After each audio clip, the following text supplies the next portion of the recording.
Yep, and yeah, hi there. Hey, Spencer. Yeah, we're back with the Otome Game Tuesday, and I'm gonna try to finish this route, and then probably later we'll decide what next Otome game I'm gonna be playing. Well, we'll see. I have to look at if I have to if I have other demos I have to check, but we'll see. Oh yeah. Hi there. Hi there on the YouTube chat as well. So yeah, also there is construction work happening. I might mute if it's too loud. It is pretty loud right now, but thankfully my mic is not picking it up right now. Also, I am waiting for my food, so I might BRB later. So, we'll see. Yeah, for now, let's continue the game. I know I have like 2 chapters left. You dream of a life once before. The room is dim, lit only by flickering candlelight. The scent of incense burns sharp in your lungs. You are standing barefoot on tatami, the silk of an unfamiliar bridal kimono clinging to your skin. You look around. The room is old, battered. Try to run, but your limbs have both been bound. Sachilo, Yuji bros, hi there on the YouTube chat.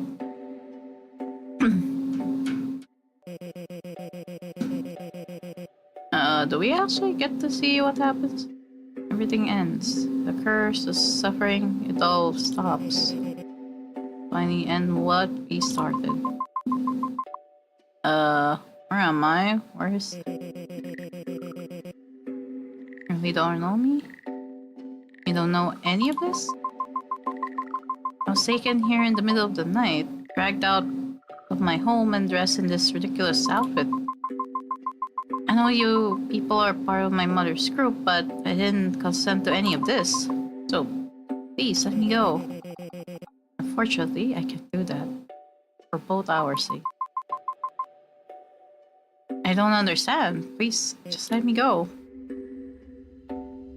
Oh.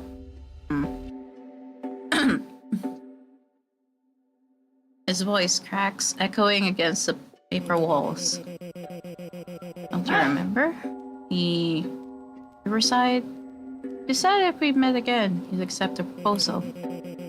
After all that time I spent waiting here, waiting for you to come back. Going to say no? I don't even know you. He grips your shoulders, trembling. You have to, or I'll make sure you do. The only way to end the cycle. Ooh. For a moment he looks almost broken. His voice drops to a whisper. Oh, like who? That all these years of waiting, this endless torture, mean something. His eyes flicker with disbelief. Something far darker. A bitter laugh escapes his lips. It's because of its look? Because I don't look like it? Aw. Pauses, his voice faltering. Caught between grief and rage. Reaches toward you. Whispered, steady. Candles flicker out. World collapses into shadow before he can finish. Oh, that was a dream? That was a dream, okay. You wake with a start, your heart pounding, your breath shallow. The sheets tangled around you like strings. Remnants of the dream fling to your mind in flashes. A voice pleading, candlelight, a name on the tip of your tongue. Okay. You try to hold onto it. Remember what felt so urgent. But the harder you grasp, the faster it slips away. Must that have been important, them? Them, okay? You sit up, rubbing your temples. The room is quiet, dimly lit by the faint morning light creeping through the curtains. Ren's bed is empty. Must be downstairs already. You'll join him soon enough. You head downstairs, rubbing the last of the sleep from your eyes. Freeze as your eyes focus on the dining table. Three familiar silhouettes sat at the table, and you breathe a sigh of relief when one of them isn't Tara-san. And then you catch it, a pair of red lenses glinting in the light, sharp and unmistakable, like they've been waiting for you. Hi. Hey, Izuku.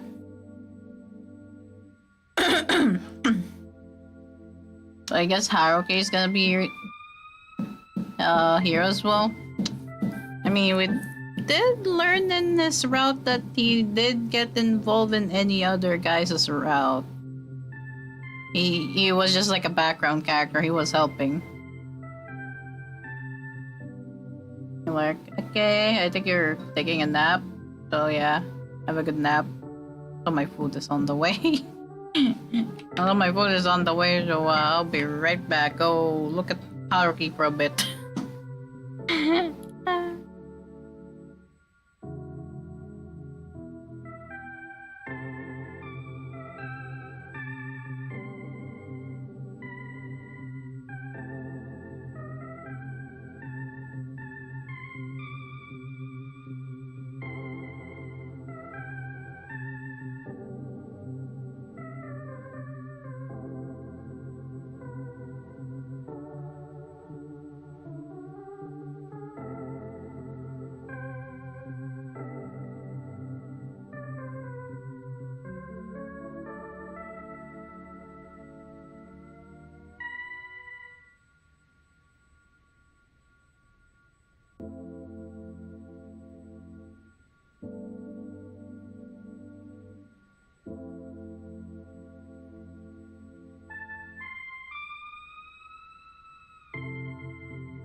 Okay, I'm back.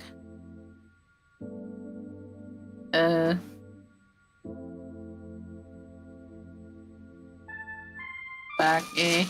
Yeah, food.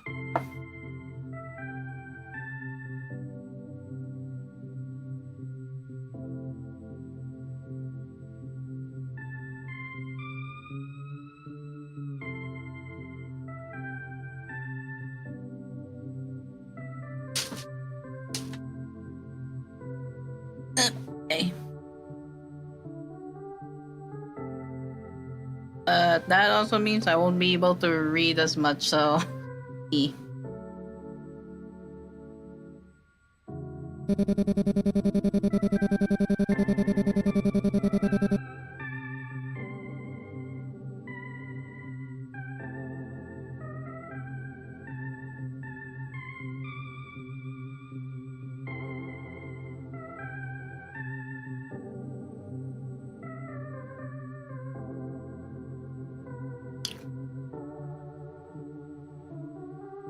Hey, Potato. And he's back to me lurking since I saw you live while prepping my lunch or snacks. Hey! Hey, June. Yeah, I'm also eating, so yeah, I can't really read. Like, I can't read the dialogue while I'm eating.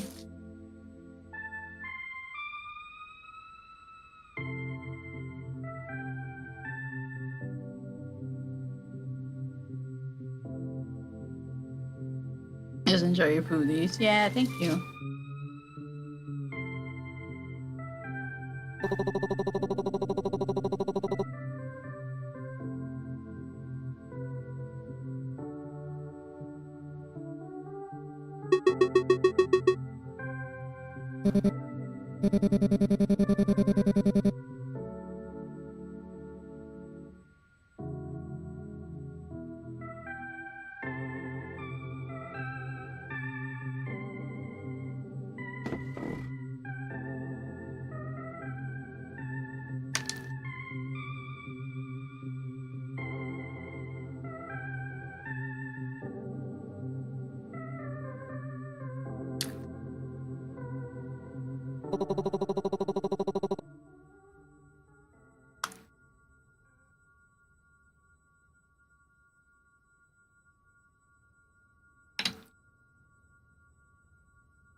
Probably, okay.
Granny's very chill with all this spiritual shit happening. What the fuck? Hey, a certain mysterious virtuoso, hi there.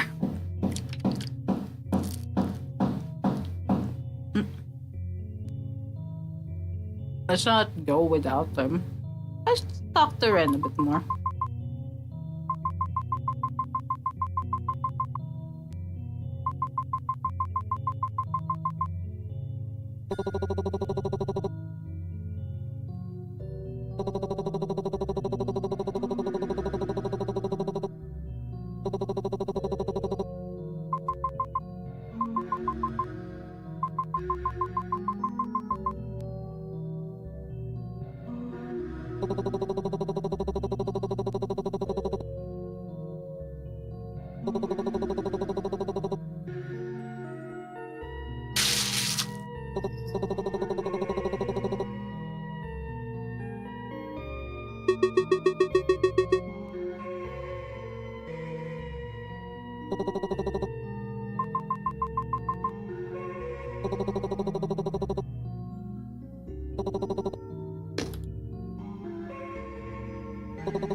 Oh boy, okay.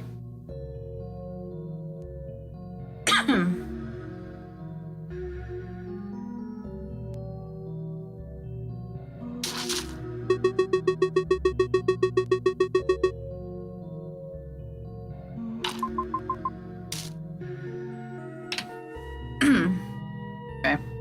I finished eating, so yep, I can start eating again.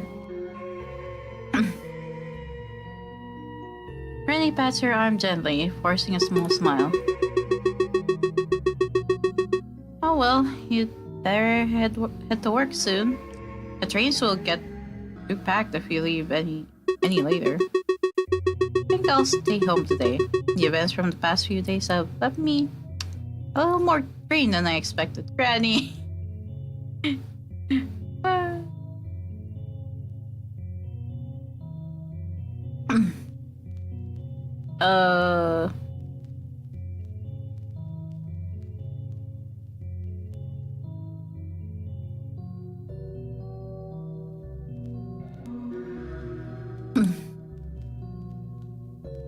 With everything going on, why should he even bother going to... Oh, wow.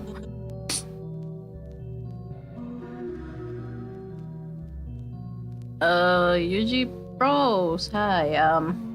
Any advice I could get to prevent getting bullied and crying myself to sleep every night?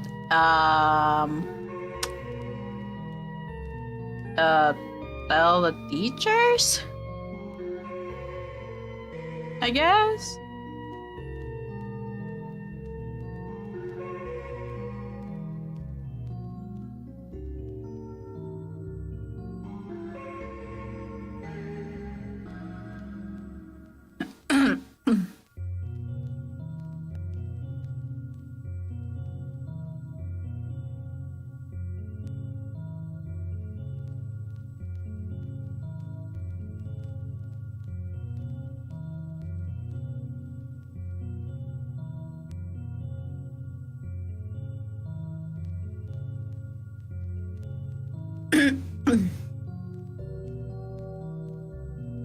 Doesn't work. I've tried so many times it makes it worse.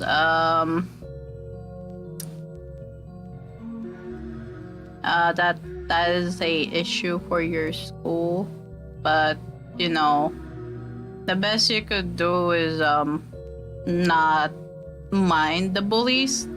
Don't give them the attention, and just tell authorities in your school. No, don't give them the attention that they want, because that's what they want. Don't show them that you actually are breaking because because they're getting to you.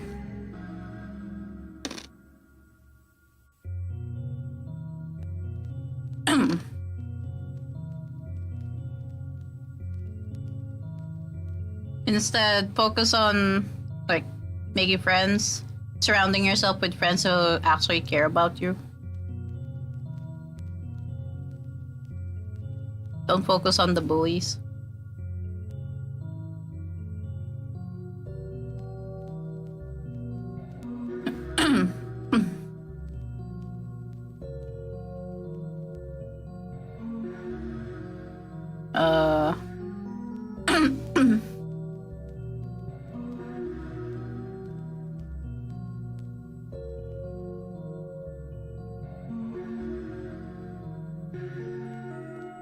Well, you don't really have control over the bullies, so what you can do is just not give them the attention.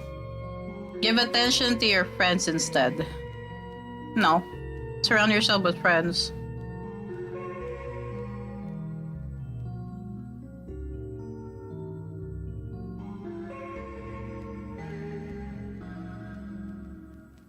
Yeah. Like, work on your friendship instead. Like, hang out with your actual friends that actually care for you. And then do your school stuff. That's it.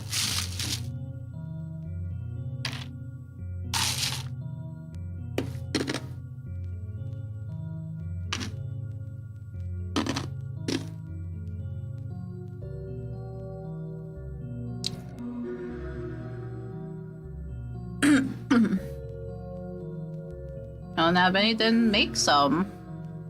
I know it's not that easy, but try to find people who might have the same hobbies, same likes or something.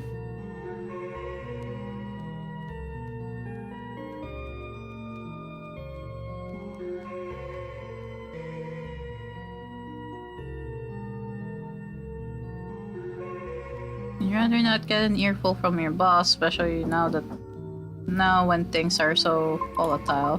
Oh boy. Right, I'll head off soon. I guess talking to Ren will have to wait until after work then. I'll be here when you get back. Stay safe. Okay.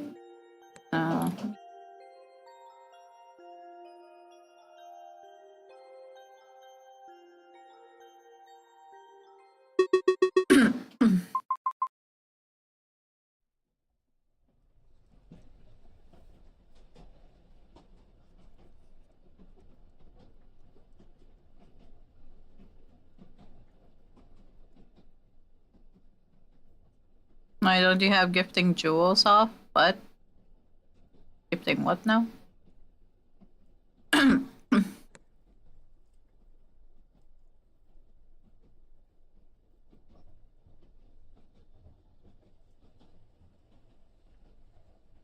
Waterlaw, hi. Hi there on the YouTube chat.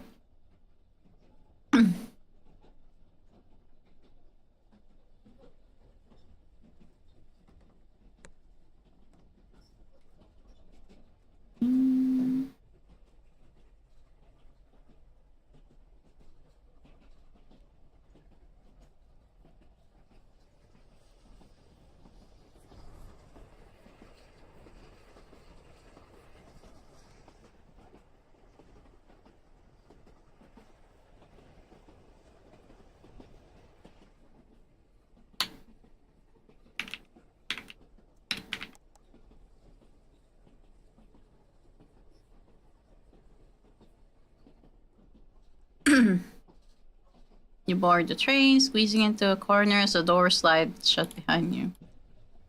Carriage hums quietly, but your mind is already racing ahead. Try to picture how the conversation with Ren should even start. Maybe you should approach him gently. Tell him you want him to be free. That he deserves a chance at life that isn't dictated by curses or expectations. It sounds kinder, softer, maybe something he might actually listen to. But another possibility weighs on you. Maybe you need to be firm with him instead. Maybe he needs to hear the hard truth even if it stings. Something for his own good, even if he ends up frustrated with you. The train jolts forward and you blink, realizing your heart is beating a little too fast. You sigh and stare at your faint reflection in the window. The tired woman who looks back at you is someone you recognize. Someone shaped by everything she's survived up to this point. But as you meet her eyes in reflection, a quiet uncertainty settles over you. Have those struggles actually made you wiser? Wise enough to make the right choice? You aren't sure, and that uncertainty follows you as the train rattles on toward whatever comes next.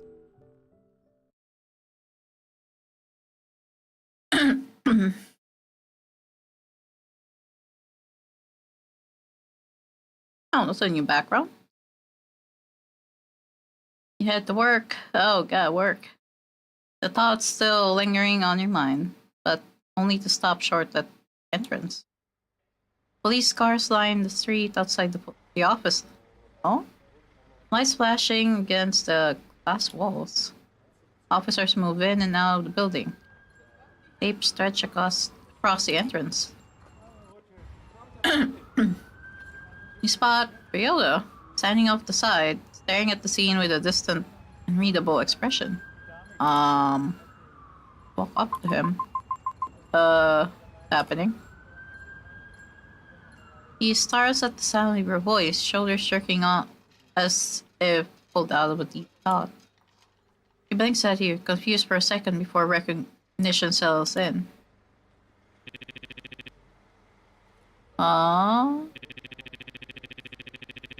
There seems to have been an accident last night at the office? Uh-oh. Oh. Looks like he was attacked or something. Glance toward the cordon entrance.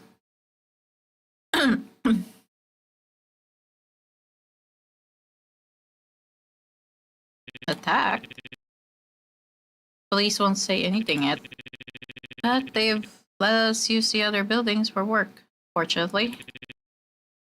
Or unfortunately. He swallows hard, eyes drifting back to the flashing lights.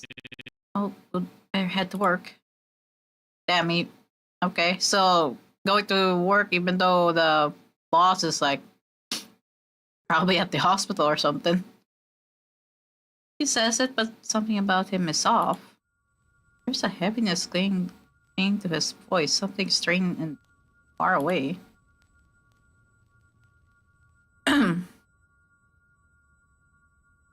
Instead, Ryoda keeps staring at the police cars, at flashing red and blue, reflecting in his eyes.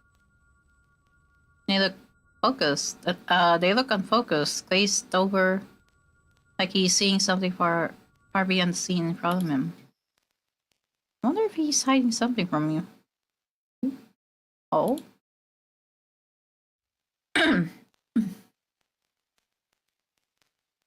You know the W word? Not the W word.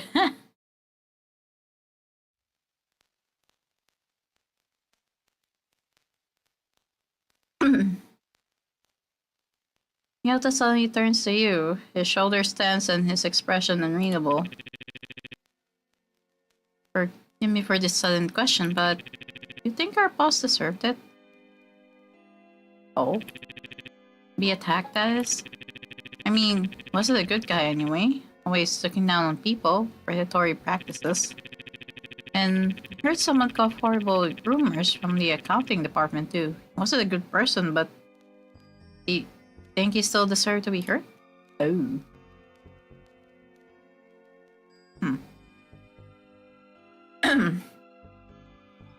Sabin, I'm gonna save there. I'm gonna put it depends. I don't think you can fit something like this into a simple yes or no. He was a horrible person, that's true, but does that automatically justify what happened? Was the attack proportionate? And what if he had problems we never saw? People can act out. People can act out of pain too. So you're saying it's more complicated than just right or wrong. It usually is. Instead of focusing on the reason, I think it's better to look at the outcome. Someone was hurt. That alone is worth thinking about. Okay.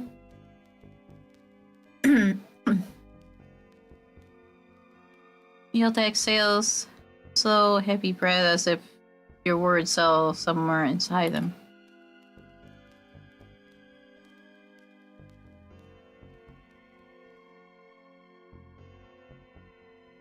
I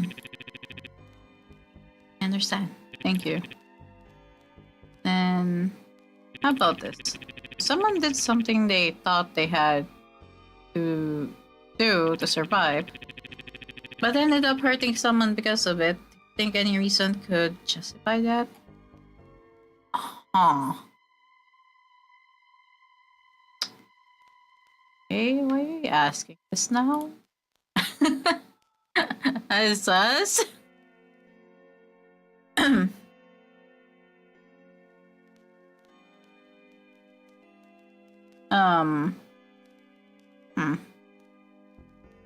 No, hurting someone is wrong. Well, we did say that yes or no is not really the answer. Whatever the reason was, I want to understand them first. Yep, I heard the bell. Yep. Whatever the reason was, it sounds like that person must have been terrified. That doesn't excuse them. That doesn't excuse the harm, but it makes me want to understand them before judging. Really kind, Yuki. I really try to see the good in people even when things are so polluted. I hope whoever you're trying so hard to understand appreciates it. Really lucky to have someone like you. Okay. Miota's expression falters as if he realizes he said too much. Faint flush creeps up his cheeks. Forget I said that. But I didn't mean it. I mean, what I'm trying to say is, we better head in. See you inside, okay? Okay. You do something? He gives you a tiny awkward nod before quickly walking ahead as if escaping his own embarrassment. That's but okay then.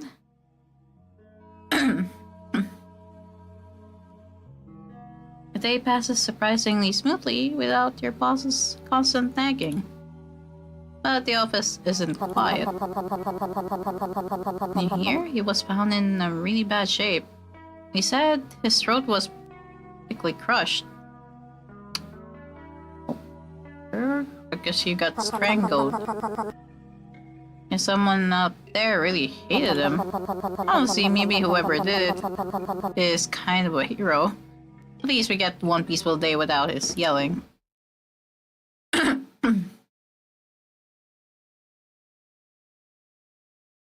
Before anyone can add more, a loud screech cuts through the office. The sound of a chair dragging sharply against the floor. Oh. Everyone goes silent. Figure walks past your gossiping co-workers with slow and deliberate steps, not even bothering to look at them. You stiffen slightly at the sound of your voice, but doesn't turn around. It's strange.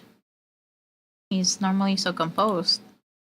Never imagine your boss's attack would shake him this much. Did Ryota do something? That's concerning. Especially when your boss was a terrible person to begin with. You take a step forward toward the door.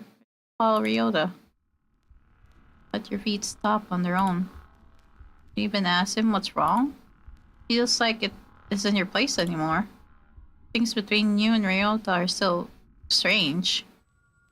There's a wall there, one neither of you seem willing to cross. As if going back to the way things were when you were younger would break whatever unspoken rules you both live by now. But even so, still someone you care about. Someone whose pain you don't want to ignore. Asking him how he is, that's the least you can do.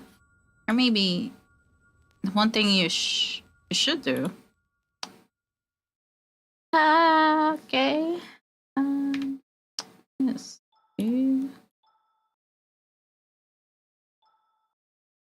Uh.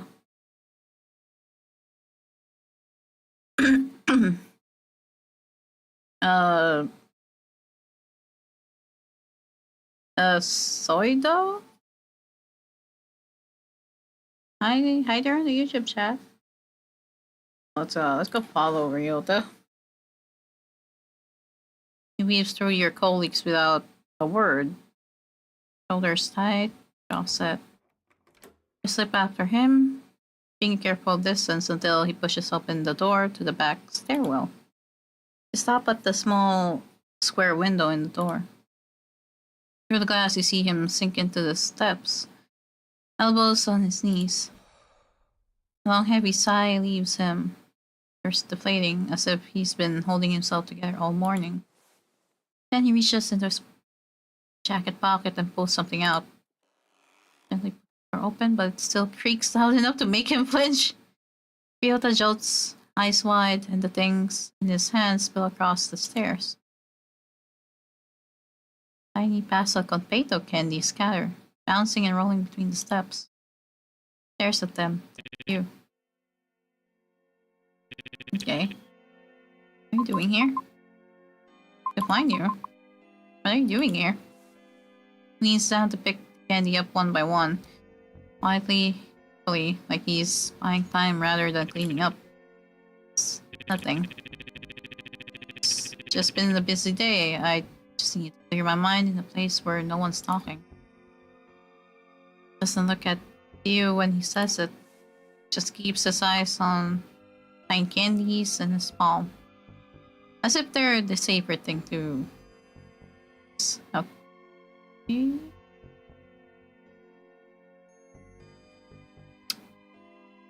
Gonna save again. I've been saving a lot, but okay, that's fine.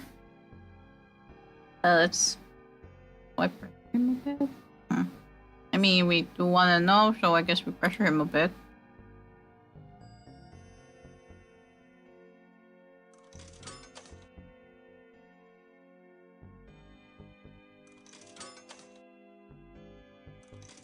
There we go.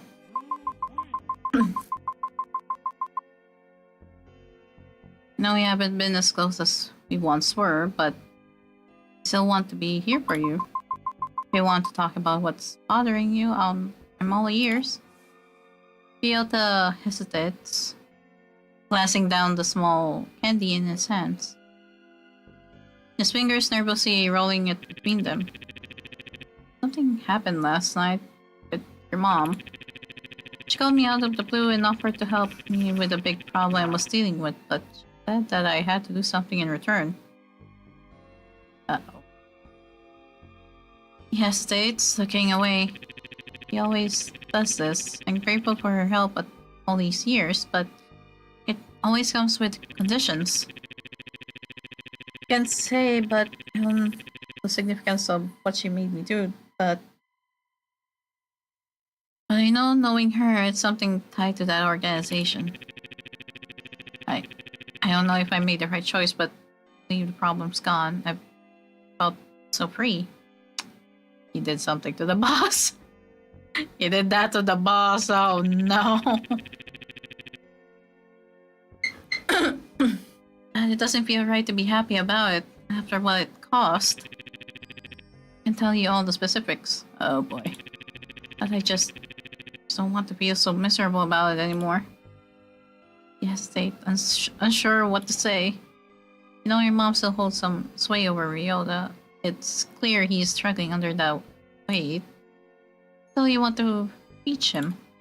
You say something that might give him the strength he's too afraid to claim for himself. Something he needs to hear. Oh boy. Okay.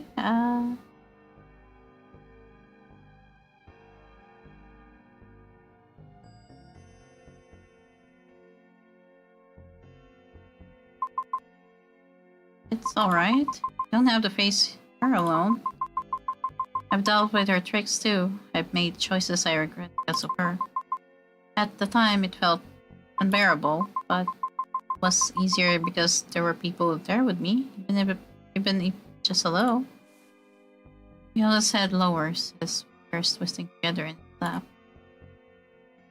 Looks like he's trying not to fidget, but his hands give him away. I don't want you to go through this alone. I want to be that person for you. Same way they were there for me. His voice is small, hesitant. Thank you. I think I deserve that, not from you. But might be too late for someone like me. Okay. Tries to smile, but it's thin. More like a tremor than anything real. Already messed up too much. I don't know if I come back from it. His hands tighten again, knuckles whiten. I hear that no matter what you say, it won't change what I've become. What am I supposed to do now? No, I've already made my choice. And if I think about it logically, it is the right thing to do.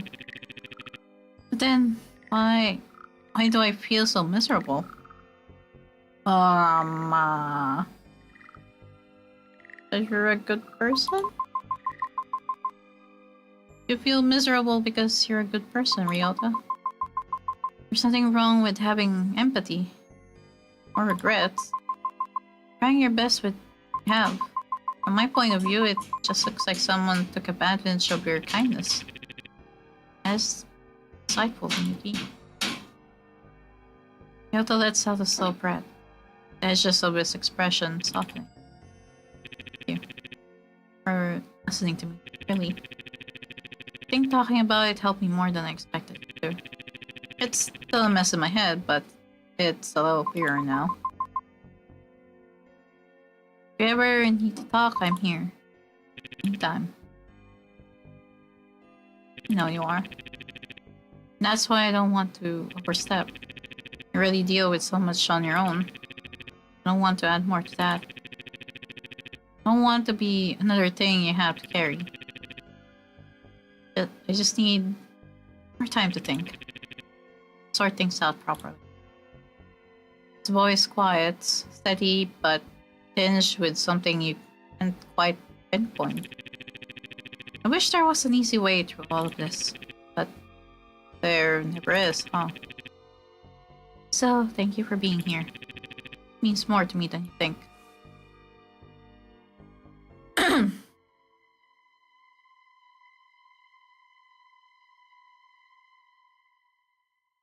reaches into his pocket and offers you the last of his candy. His fingers brushing yours briefly. Here, consider this a thank you for always being so kind to me. Thank you, but it's nothing really. I'm just doing what I think is right. Oh, you're making this sound like some sort of dramatic goodbye. Oh, okay. Don't be ridiculous. I'll never leave you alone. We should probably head back soon before they go around looking for us. Let's head back together. You nod. We walk back side by side. The rest of the workday drags by in that heavy, uneasy way and only stressful days can.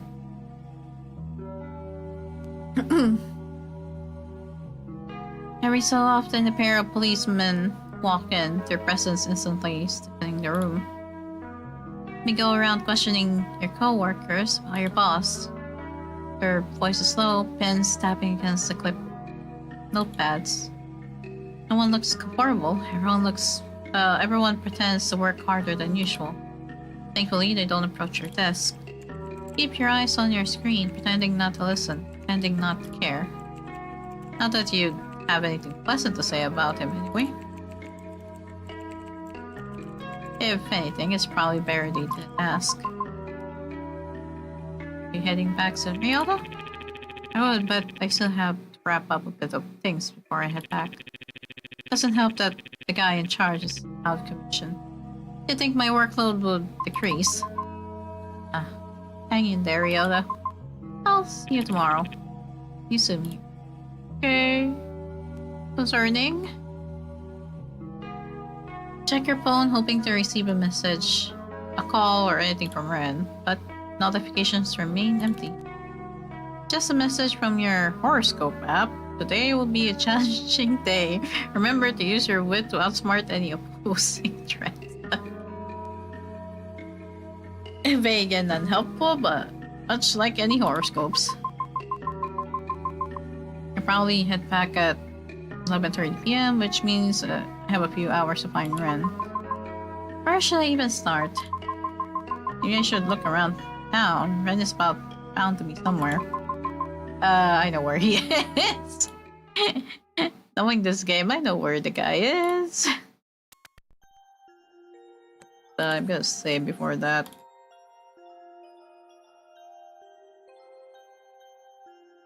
How do I go here again? Riverside, there we go. Yeah, he most likely is here. Head toward the riverside. The light ripples across the water, and you spot Red. Yep, he's there. He's standing near the edge, staring out as if he's happening into dramatic opening of a music video. His posture is rigid, lost in thought. You step closer, trying to keep quiet, but branch snaps loudly beneath your feet. Sound echoes. Ren doesn't flinch. Instead, he turns to you as if he had been waiting. Took you long enough? Sorry, I had a busy day. Get that. Doesn't mean I... Never mind. Look. I've been thinking about everything that's happened, and before you say anything, just listen, please. Been thinking about what Otome-san said. Maybe I should go through with the ritual. But I just can't shake off the feeling of worry. It's like when my mother got diagnosed. We saw the symptoms, got the answers we were looking for, and somehow everything after that felt so much worse than not knowing. But then what? Everything that came after just felt worse than before. That fruit then set us free. Then there's that cult. I'll let it slide. They're definitely retaliating when they find out about Tara-san. There's just many things to crack of, and I don't even know what I'm afraid of anymore. Think about Ren's words, hopes, fears. Maybe... Whoa. Just... Sabin.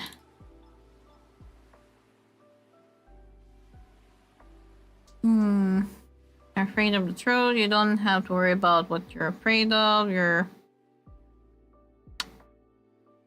knowing him, I kind of need to be forward. I think he's more afraid of being powerless. Maybe what scares you is not having control. Ritual, cold, truth. None of it is in your hands. That helplessness is what terrifies you. The way, lightening. Like you hit closer than he wanted. Not all of these worries don't matter if you're not here with me at the end of the day. Hurting someone, living the outcome, all these things are hard to swallow. You understand, but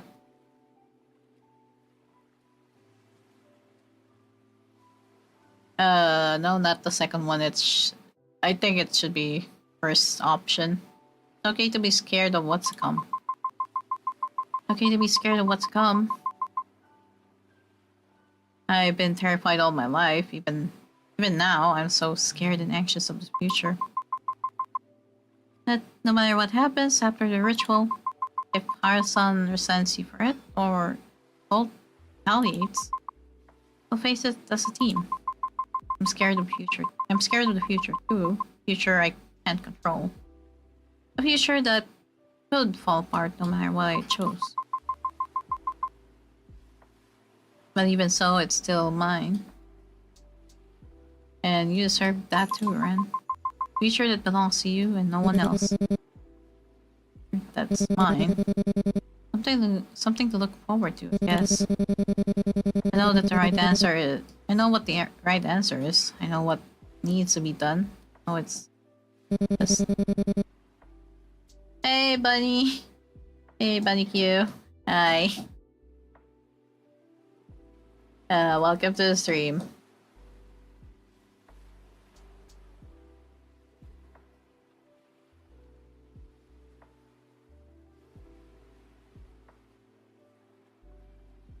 Yeah, how are you doing? Yeah, we're playing Otome Game Tuesday today. Where I play Otome games on a Tuesday. At least it's a Tuesday for me. It's 1 a.m. for me. Ah, I see.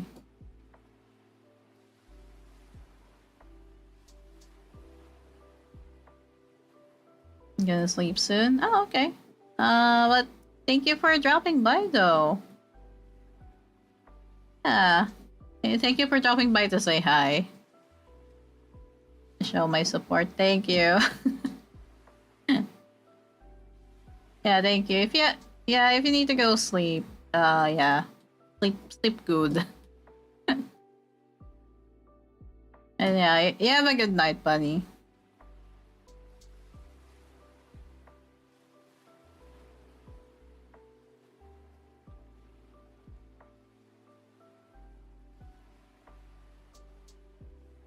Who are those? I am currently talking to people on my Twitch chat. Yes, DIY, have fun. I wanted to play this visual novel too, by the way. Oh! Yeah, it is out. It's on Steam. So, yeah. Oh, hey, Mikey.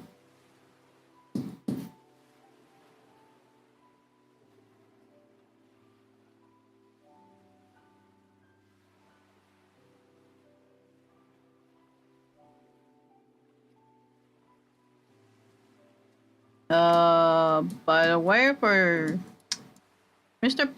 Penguin guy, probably don't reveal your age in the chat for everyone's safety. Please.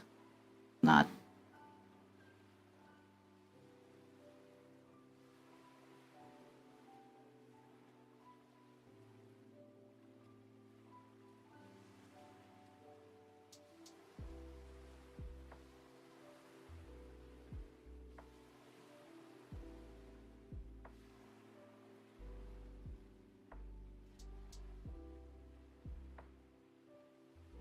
Oh, we do have an ad break, so yes, for a bit of 2 minutes, I'm gonna at least hydrate.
uh Lotus and Keropi, hi.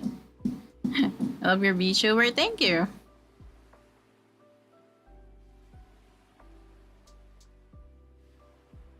Yeah, I'm just waiting on the ad break to finish so that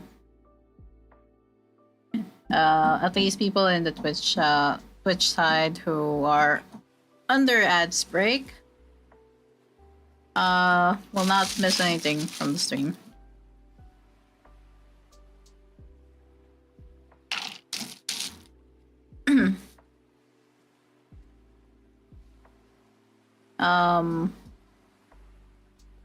Moloid Taro, hi. Hi there on the YouTube chat, and welcome to the stream.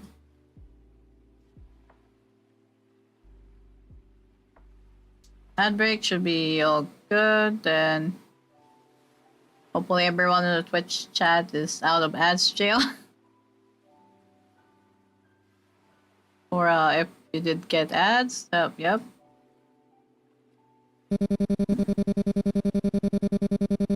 Going to be honest with you, I couldn't tell you everything about what happened with Misu-san. But this, all about it, scared. When the curses lifted, I have to tell you everything. All the things I've done to protect Hara-san, all the things the organization made me do, and then what?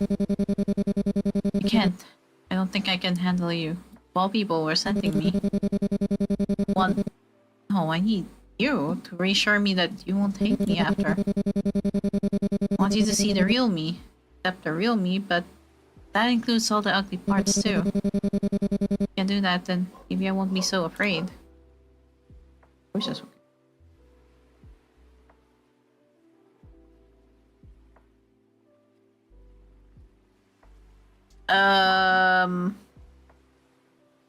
Sadly, I can't sing stuff on stream for license and copyright reasons. So, no thank you.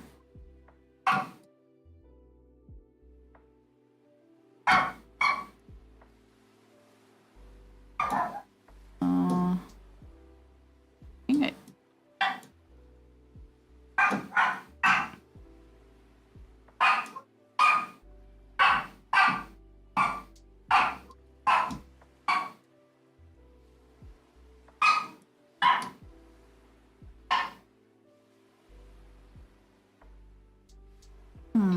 Can't promise you anything, but sacrifices are sometimes necessary. I'll never hate you no matter what you reveal.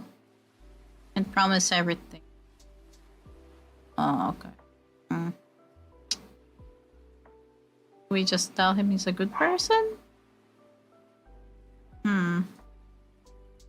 Because I don't think he's the type that will take the I'll never hate you line, so...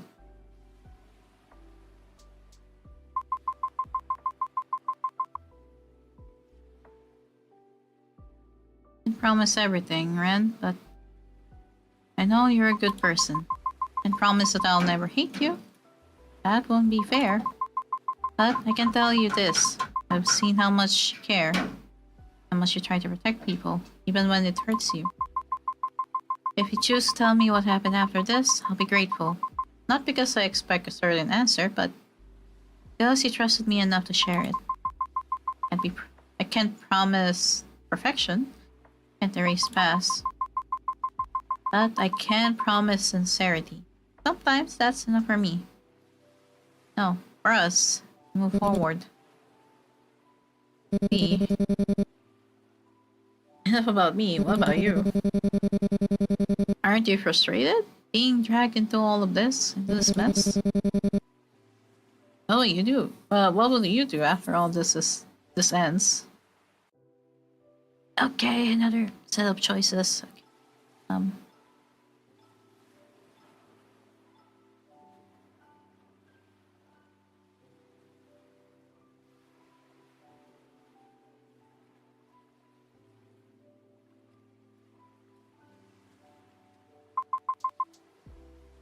I'll stay beside you. We're a team now. Whether we planned it or not. Besides, there's so many things I need to figure out. The organization, my mom, Asuki.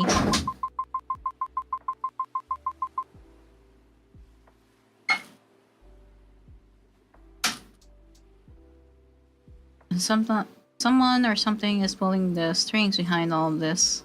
We'll just have to figure it out together. You don't have to face any of this alone. What is this? Some sort of mystery novel? Can be, as long as you let me stay by your side. Maybe that won't be too bad. Okay.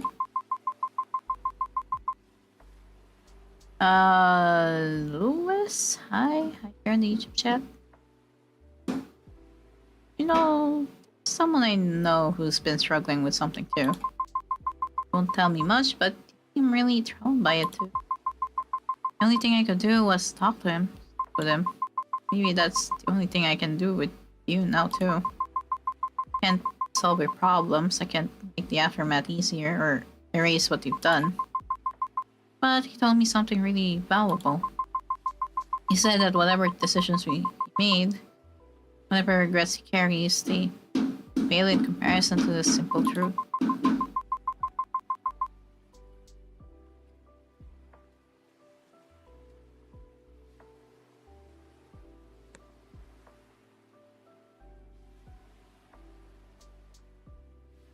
Those choices, good or bad, painful or not, they're the reason he's here now.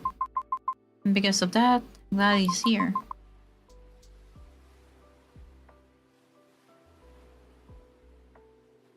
I'm glad I met you. Glad you're alive, Ren. Don't deserve that, but thank you. Ren goes quiet for a long moment. Eyes lowered to the water as if searching for the right answer on the surface.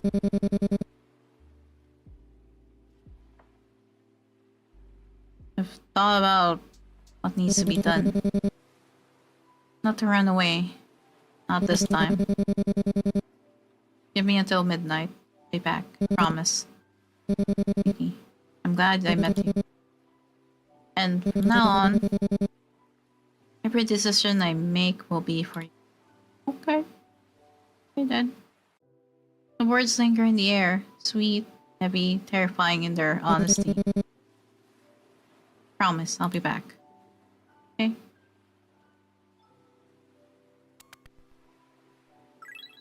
Yay! Sanity increased. I can save there now. Okay, before I continue, I am gonna BRB real quick. I need to help with something. So, yeah, I'll be right back. I'll put up the BRB and you guys behave.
Okay, I'm back.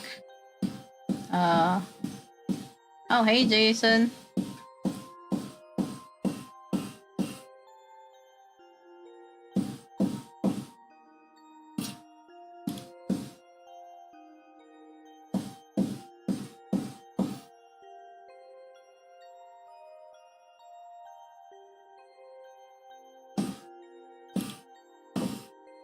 I'm back. Hey.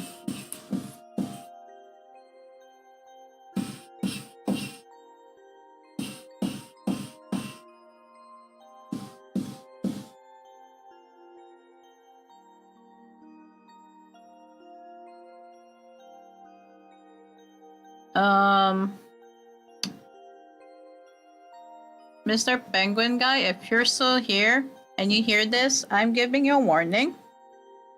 Please stream Elements alone as well. Might wanna read it though repeatedly because it's reminding you. Follow the chat rules.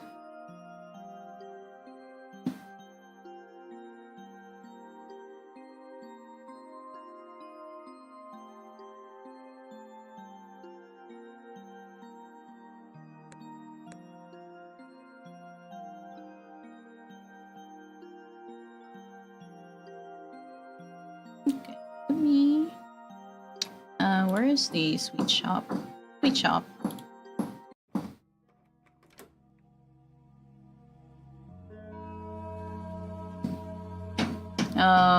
Violetta, hi. Hi there on the YouTube chat. What's happening?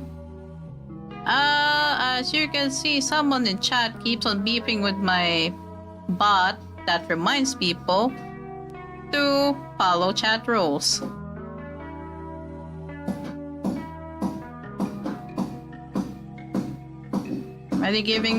I've already given this person 2 warnings since yesterday.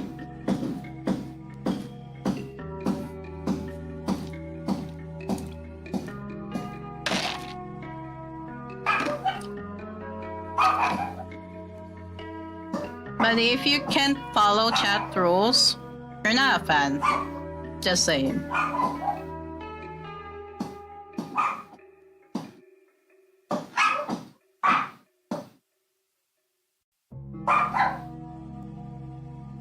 I've given you 2 warnings already.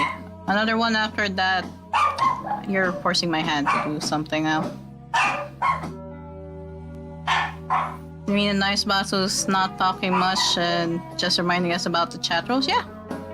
That bot is there to remind chat of chat rules because for some reason, a lot on the YouTube chat does not want to read that. Just kind of boring, then you're welcome to tab out, go to another video that you want to watch. Feel free to do so.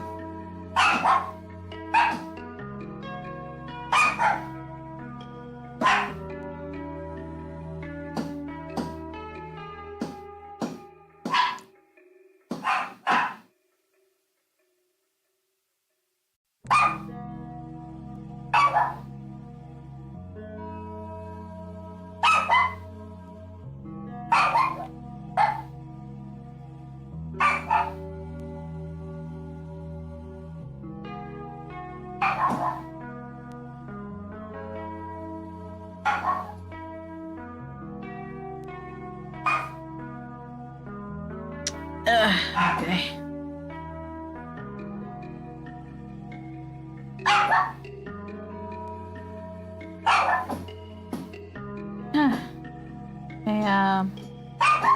Hiya. Sorry, chat. I have to deal with that. That guy has been there since yesterday. I've been doing the same thing, and I have to put my foot down already.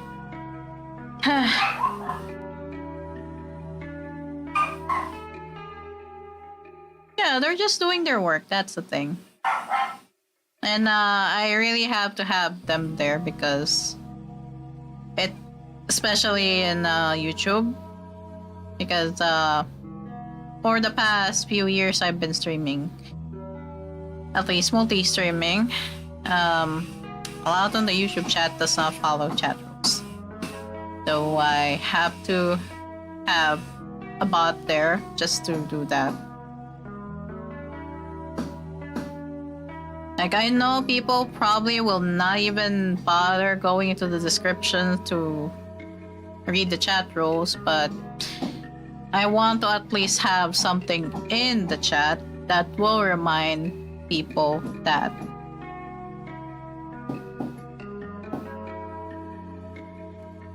What purpose is to make fun of the bots if they can't do anything else except listen to orders?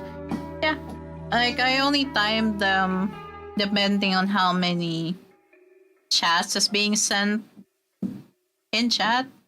Like I think every other 5 to 10 chats that goes into the chat, it reminds people about the rules and stuff.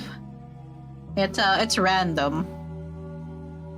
Like every 5 to 10 chats, it will randomly remind you of things.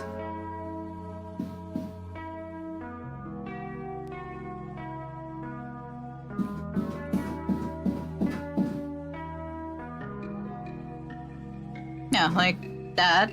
The small reminder to keep chat in English. Yeah, it's a random thing. It reminds chat to at least keep it in English because that's the only language I can understand and talk. Well, I can talk my native language, but I'd rather we keep it English just to be universal and at least most people can understand. I had a similar story where I got criticized for wearing a furry avatar. Oh god. Yeah. Sadly, people are like that. It's really unfortunate. Sorry you had to go through that. It's not wrong to have a furry avatar. I was saying, it's not wrong. And people shouldn't judge people for that. Because, it's not really wrong to have one. Especially if you're not really hurting anyone. Oh yeah. Yeah, I think I pulled down from that. Are you playing Twin? I'm playing Lover's Enigma. The horror otome game. That's why it's in black and white.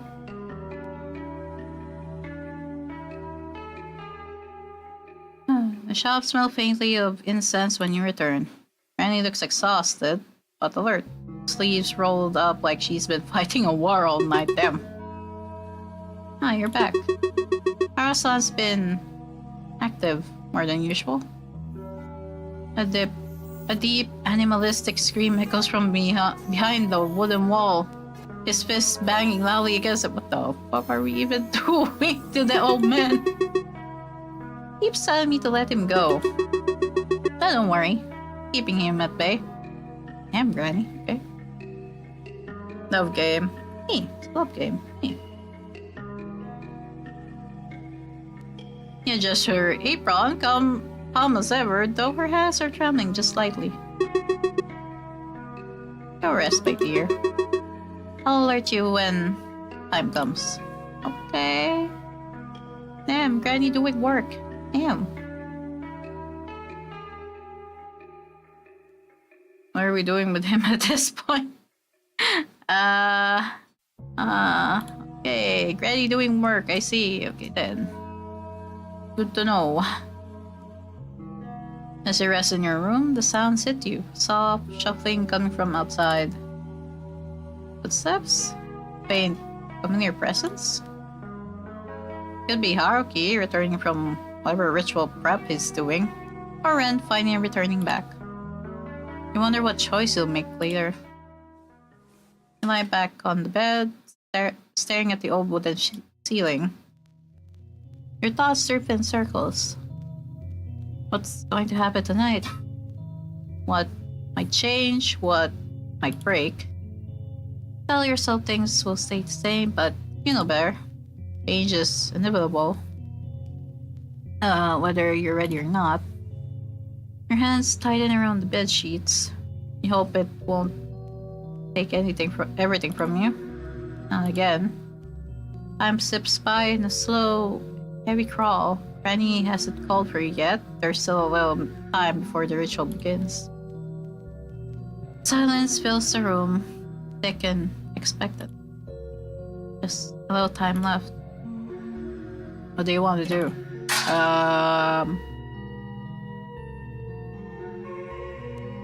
What happens if I open the cabinet?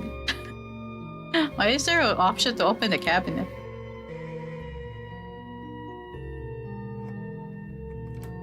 Huh. You open the cabinet door. Tucked behind the boxes is a wedding portrait. Huh.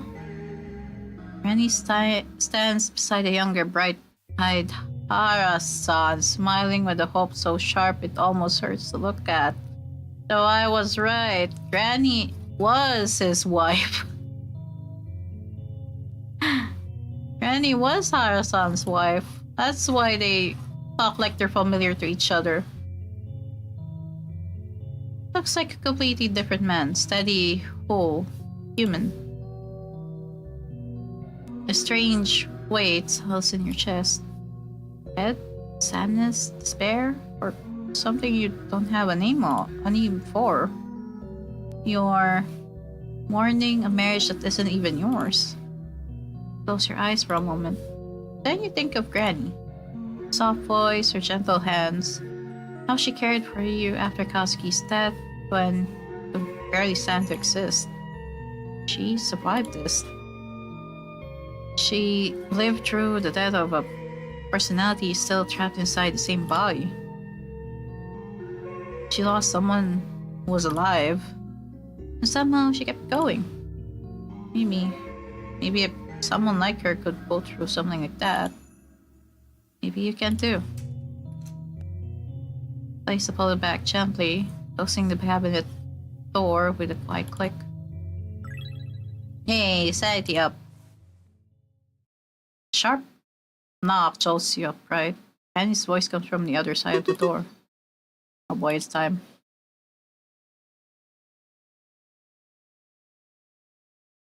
By the way, who's the mad trap? Hara-san.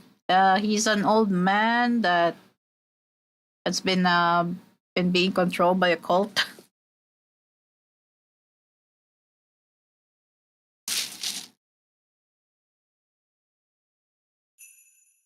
And apparently, he's Granny, the Granny's husband. Well, ex-husband.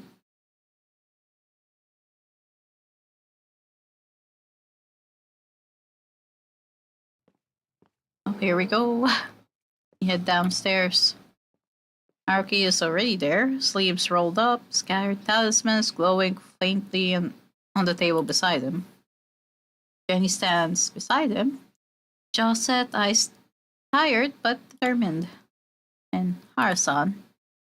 He's tied to a chair at the center of the room. Strange talismans coil around his hands, like living restraints. They aren't tied yet. They hold him still.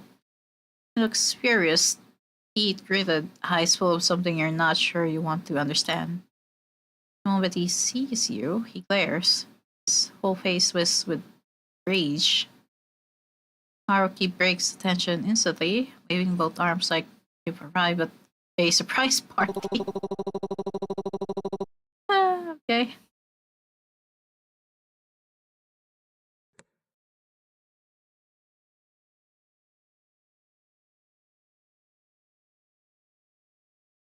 Now all we're missing is the star of the show. Ren isn't here yet? And if Ren won't come, what if everything you said earlier wasn't enough? Don't worry, he'll be here. You did well convincing him. Almost on cue, the front door creaks open. Ren steps inside, looking like he'd rather be anywhere else. His eyes flick across the room. Haruki, Granny, Hara-san, and then finally land on you. He frowns. What? I'm here. Don't look so surprised. You decide what to do? What do you think?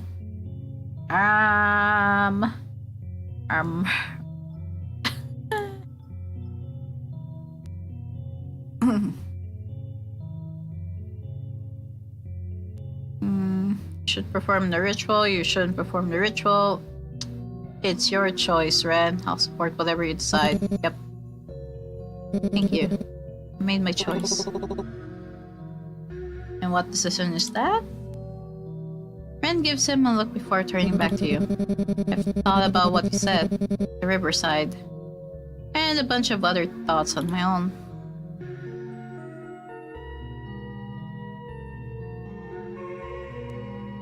Ren takes a breath, eyes lowered, fist trembling at his sides.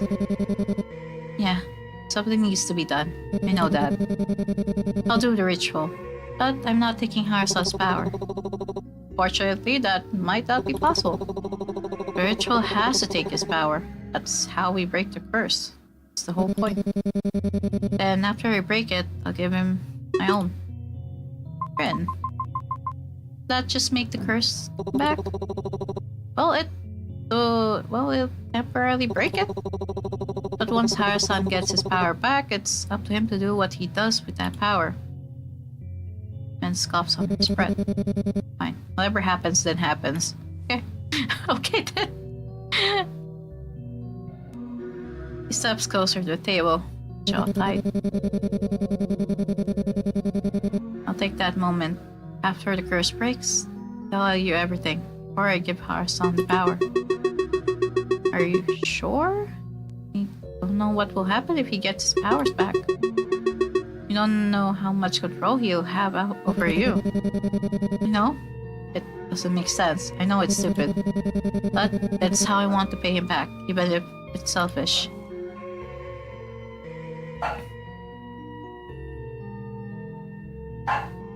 You're willing to do this so our power can be used for bad or good? We're doing this because we gotta break the curse. If you want me to forget this idea, I will. I know how important this is to you too. Brad, drowning him in a way only you seem capable of. And I support you. If this is important to you, then I'm with you. I know this isn't easy for you either. Ren's shoulders loosen, barely perceptible. Turns his face slightly so you won't see the tiny smile tugging at the corner of his mouth. Looks back at Granny and Haruki, waiting for judgment. Haruki lets out a long, signed sigh. Alright, but you need to understand the consequences. If you do this, you'll be losing your own spiritual power too. I don't think he minds. I don't think he even wants that power. Ren shrugs, a dismissive flick of the wrist. Doesn't matter. Never wanted it in the first place. Yeah, he doesn't even want it. Haruki meets Granny's eyes and nods. Alrighty then, let's get on with it. By the way, what curse? I need a recap. We're in a loop curse, so to break the curse, we gotta do this and get to the source of the curse.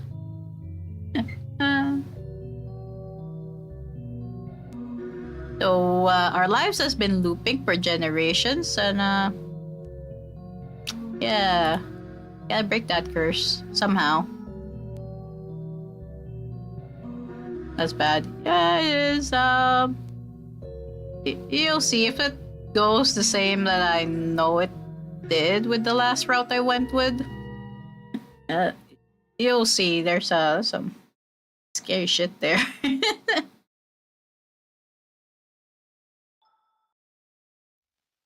The four of you sit together in a tight circle, the floor creaking faintly beneath your weight.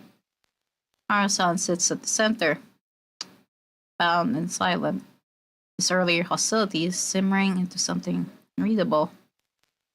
That's concerning. Okay. His eyes follow each movement, but he hasn't spoken in a long while.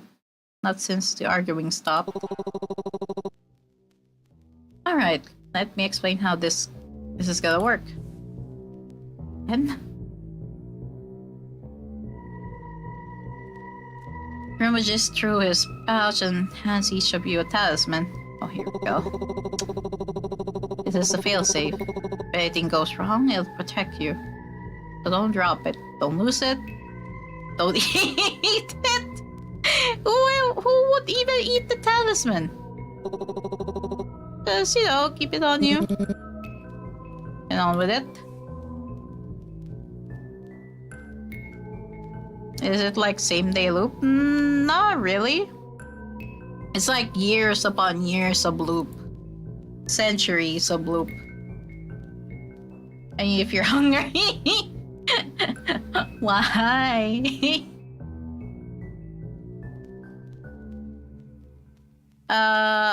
If I remember,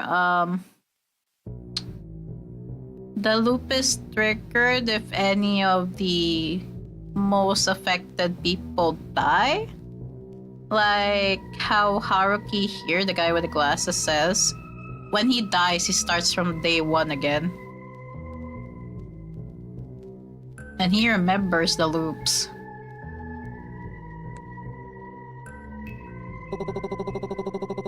Once I give the signal, you blow on the doll, then burn it with this lighter. Press the lighter onto Ren's palm.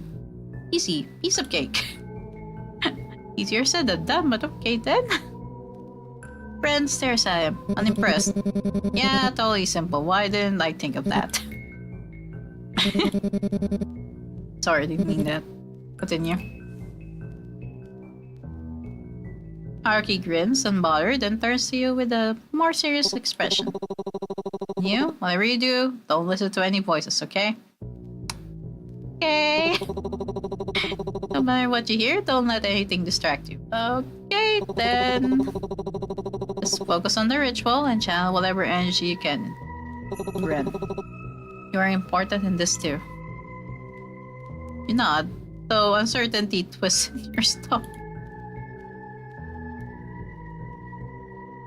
And then like, dies, gosh, dang it, I died again. Yeah, that's been Haruki's thing that he said in his route.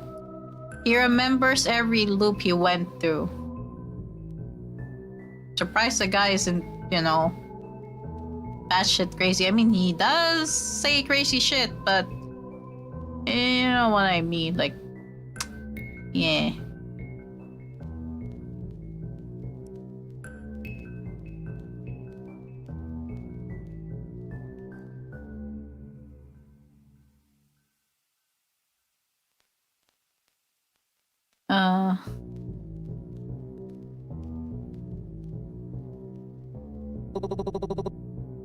Alright, let's begin. The air turns heavier like the oxygen has thickened around you. Haruki's chanting cuts sharply into the silence. Layered and rhythmic, yet syllable vibrating against your ribs. Before you know it, Harusan erupts. Oh boy. All of this is pointless. Yeah? His voice tears through the room, raw and furious. Not my first rodeo in this game, but you know.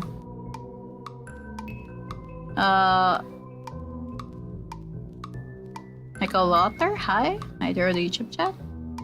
Hey, Gramps. The talismans around his wrist flare, holding him in place, but his eyes lock onto Ren like blades. And you, your apprentice. Is this how you repay me back for years of caring for you? Oh boy, he's pulling the ungrateful little shit thing. Roar for Kitsu, hi. Almost up, right? I'm fine. What is this game? It's Lover's Enigma.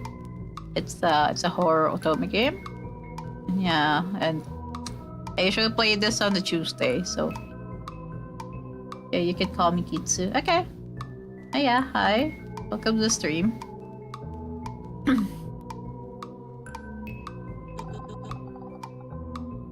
Okay, Gramps. Okay. Man flinches, shoulders tensing, fingers tightening around the paper doll. His jaw clenches like he's trying not to react. See him about to react. We have to focus on the thing, so give him a reassuring look. But also, I need to save. I feel like something's coming up, so I have to save. It's horror. I love horror. Yeah, it's a horror otome game, which is, you know, really different than the usual otome games I play. That's why I was interested in it.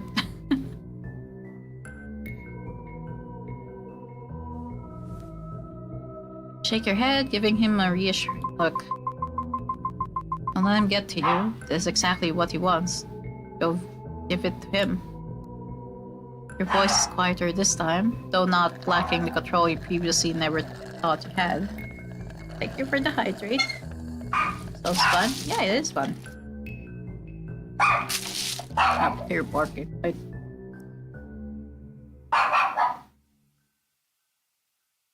Okay, before I continue, I'm gonna go check on the dog. Dog is calling. Wait.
Okay, I'm back. Doggo says give me treats. Oh hey, Asian wing sauce. Yeah. I had to run down the stairs, but get back.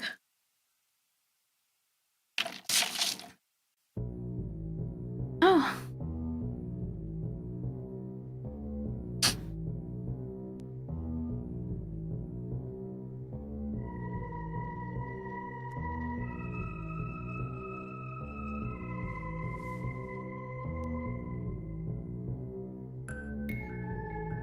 His gaze shifts away from Harusan's hateful glare and back to the paper doll in his hands. He exhales, long and shaky, then steadies himself. Tips of his fingers tighten around the doll as he begins to chant. The room hums with energy again, pushing back against whatever evil surrounds you. Suddenly, a sharp, splitting crack rips through the room. It's impossible to tell whether it's thunder outside or walls themselves fracturing under the strain of everything happening inside these accursed buildings. Arzan's scream tears through the circle. Oh boy. He jerks against the talismans, his voice no longer cruel but pleading. Desperate. Oh boy.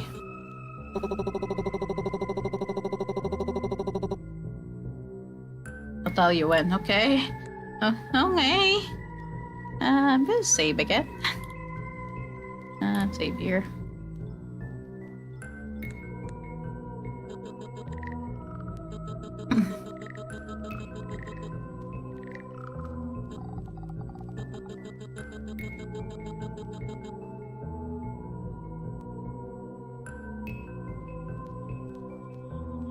Pulse spikes, the sound of chanting, screaming, cracking walls. It all crashes together in a dizzying wave. Don't listen to him. Focus. Hear it when I say so. Okay. At the mention of his name, his grip on the doll trembling. Old man yells at clouds again. But he looks like he's in pain. Shouldn't we do something? The room erupts into a cacophony of noise. Hara-san crying, Haruki is shouting, Ranny yelling something you can't even hear over the pounding in your ears. Everything is noise. Heat, pressure.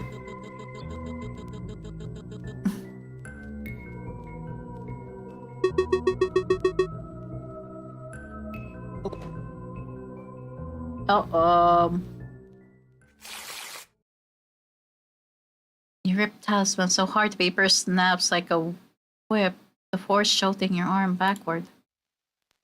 Noise, Hara-san screams, cracking air, pounding in your skull, finally collapses into a sudden suffocating silence. Haruki breaks into a grin, breathless but proud. Good job! That should keep him at ease for now.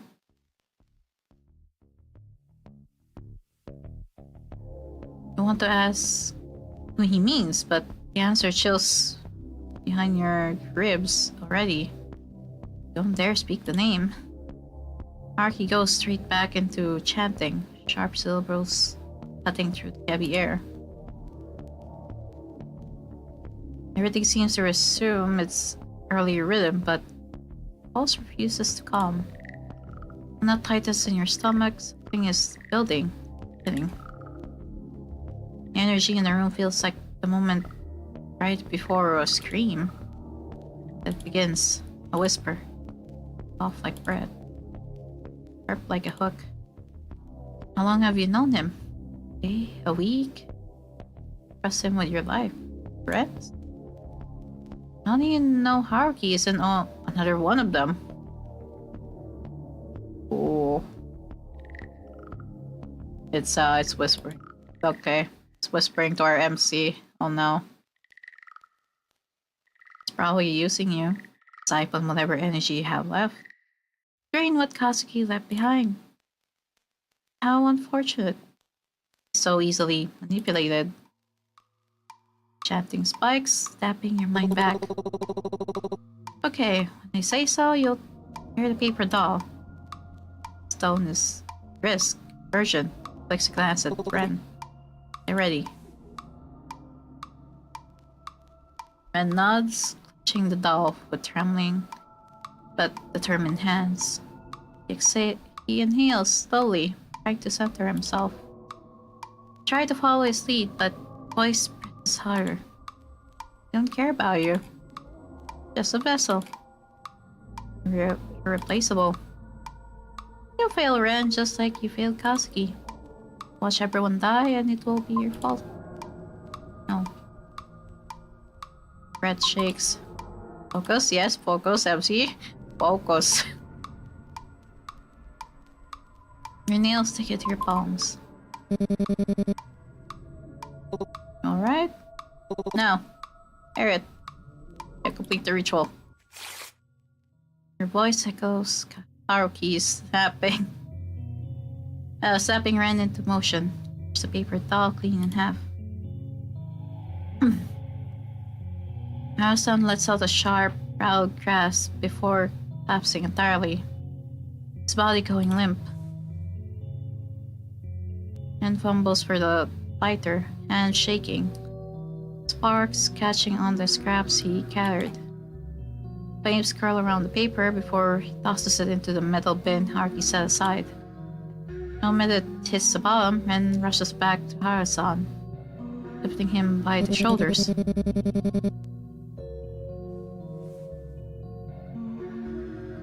Did it? I think so. Okay, did it work? Men's hand drifts towards his throat, grasping it gently. Clears his throat once, twice, until his voice reappears amidst his coughs. Night of Shimizu-san's death. I was there. Before he could finish, a violent scream tears through the room. Haru-san jolts upright on the futon, eyes wide with pain. Touches his chest and begins coughing. Haruki is already moving, and beside him, face pale and focused. He's losing control. His spirit is tearing itself apart. If you're going to give him your power, this is the moment to do so. And doesn't hesitate. Drops to his knees beside Haru-san and presses a trembling hand over the man's heart.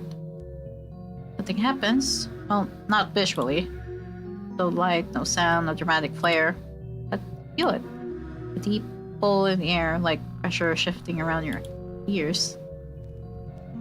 A faint tremor in the wooden floor. Sensation in your chest. Subtle, but unmistakable.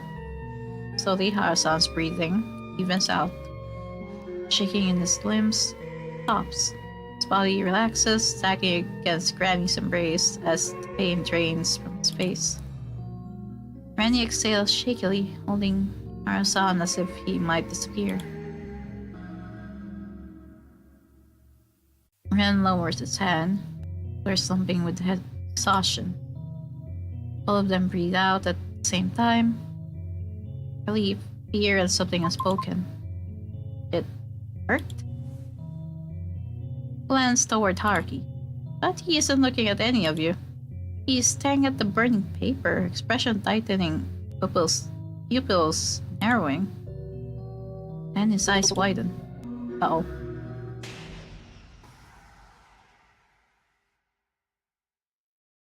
Granny jolts backward. Ren stumbles away, falling onto his hands as he scrambles to get distance. Haru-san lunges. Not like a person, but like something that's forgotten how to be human. Limbs jerk at angles they shouldn't, his neck cracking to the side in a sickening rapid series of pops before it wrenches around to face you. His eyes lock onto yours.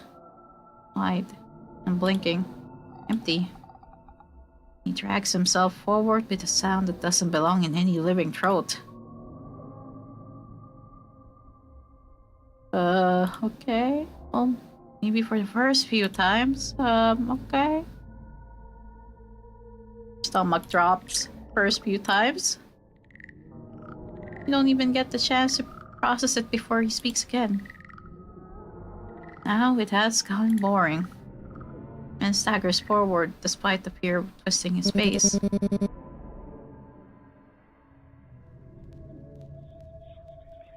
Haru-san tilts his head at Ren almost fondly.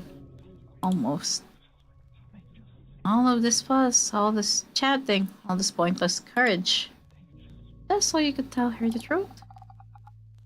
He laughs, a broken rattling sound as his body jerks closer to the floor. Let me do it for you. Months ago, I commanded this little lamb of mine to follow Shimizu Kazuki. During their little scuffle, he injured him. Poor Kazuki, bleeding and conscious. So this lost lamb brought him to me. Your heartbeat stops.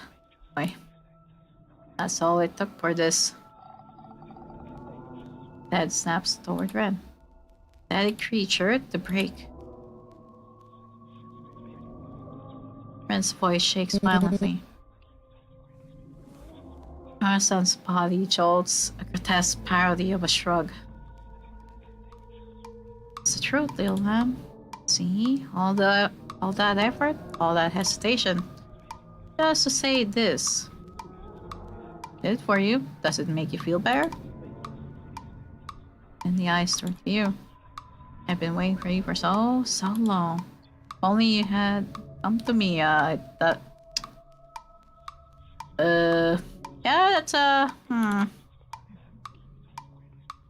Only you had asked me to end this. You didn't. Grin widens, flesh stretching. Wrong. So this route is over. Damn, he used the term route instead. Oh, wow, okay then. Fourth wall breaking.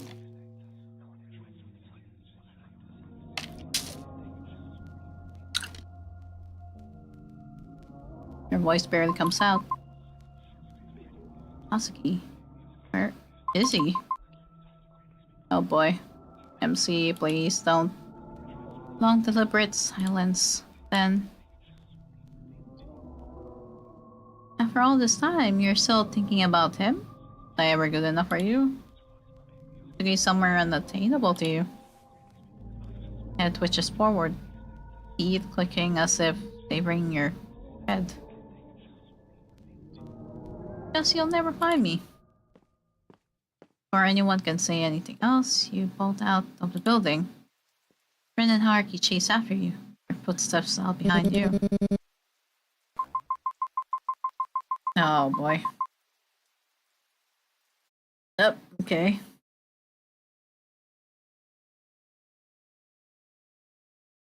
Oh, this doesn't mean that we're closing to the end, so I don't even know where to go.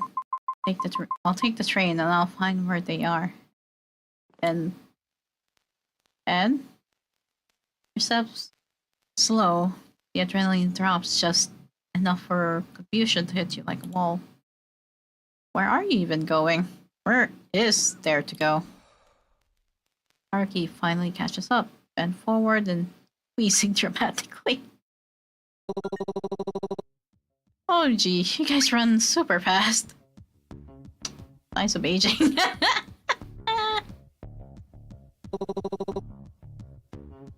Let's walk and talk.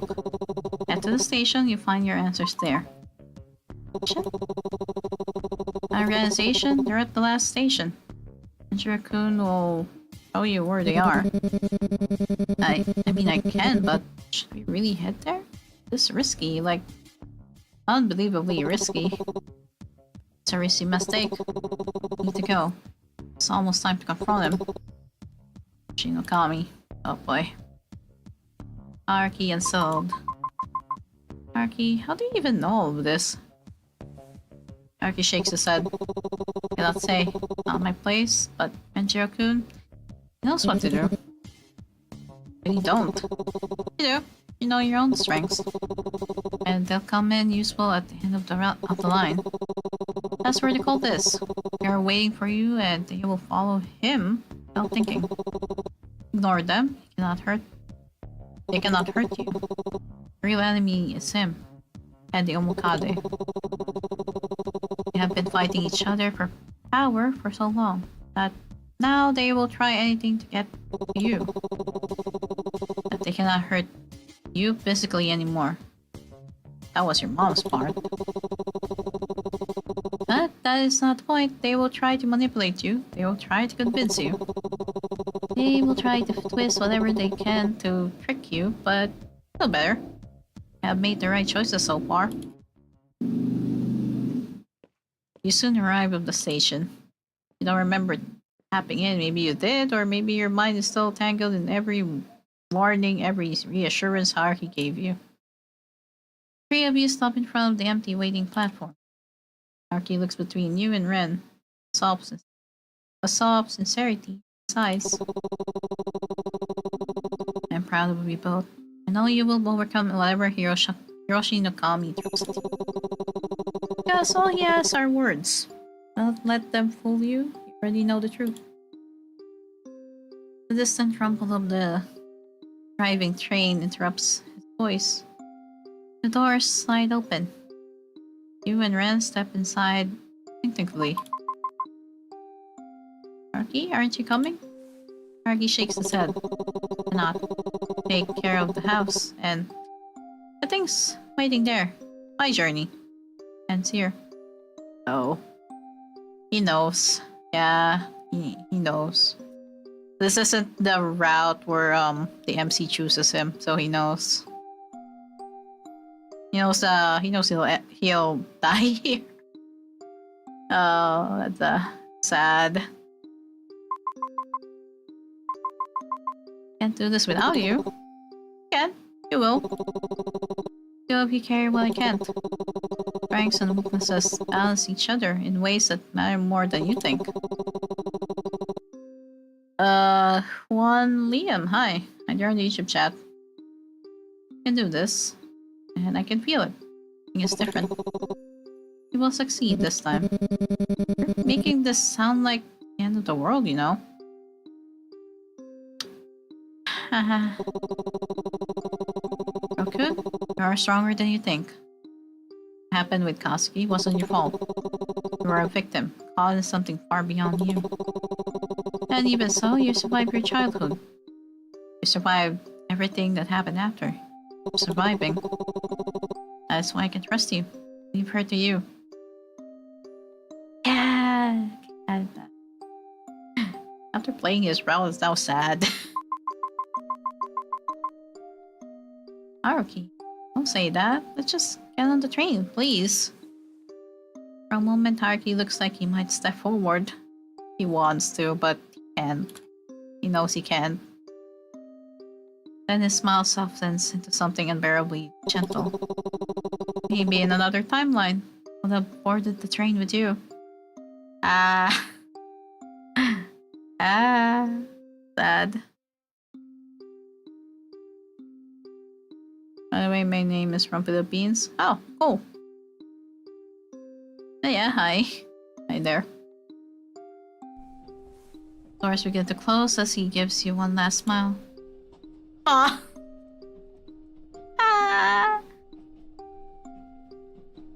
Train door shut. The door slides shut, and Haruki lifts his hands to form a small heart. Damn, okay. I see you, game. I see you. Remember, ape together strong. God damn it. Don't need to make that into a short.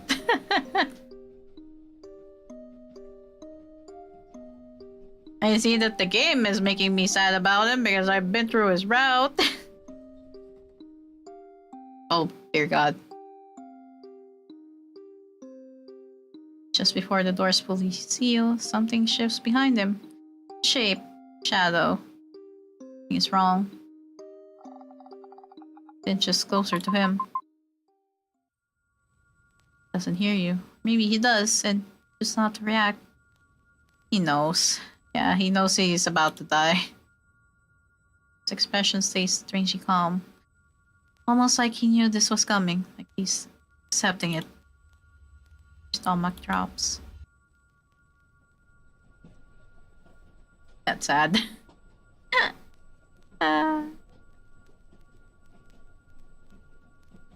Train starts moving.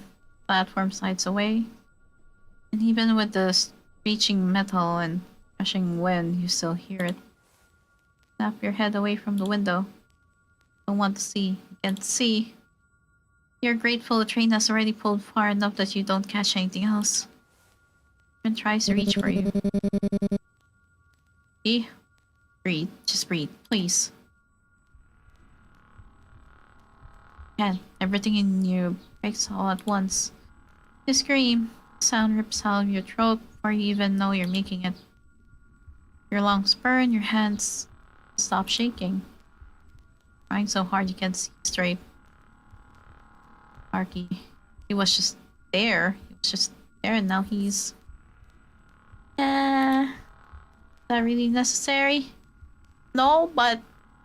Damn, okay. Did Hiroshi Nakami do that on purpose? Rattle you? Destroy whatever strength you had left? Yes. Most likely. Because if that was the plan, working. Chest feels tight. Heartbeat stumbles. Breathe. Grabs your shoulders gently. Get me? Breathe. Try. You really try. Just breathe. And pulls you into a shaky half hug. Half raise. Like he's trying to keep you upright, but he's barely holding himself together too.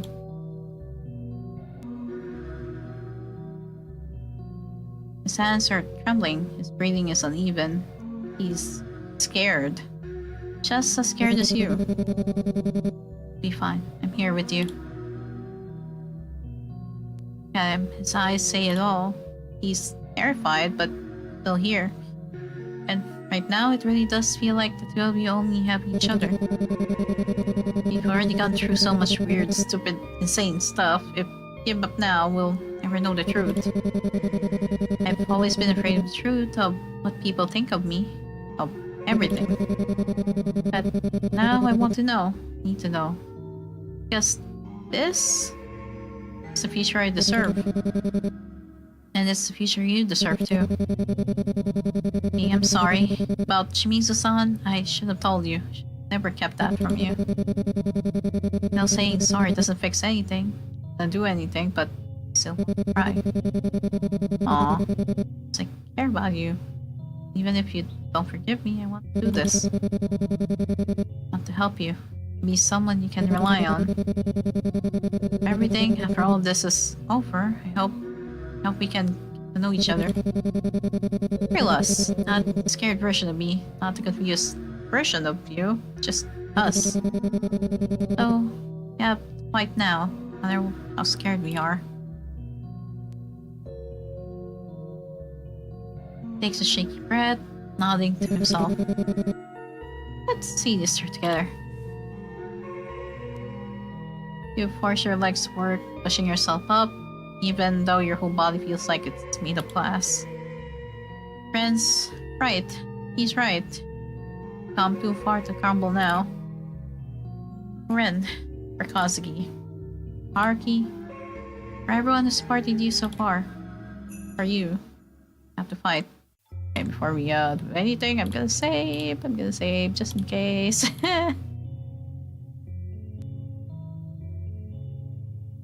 Wipe your face with the back of your hand and lower yourself into the nearest seat. Train rattles under you, steady metallic tremor that does nothing to settle the storm in your chest.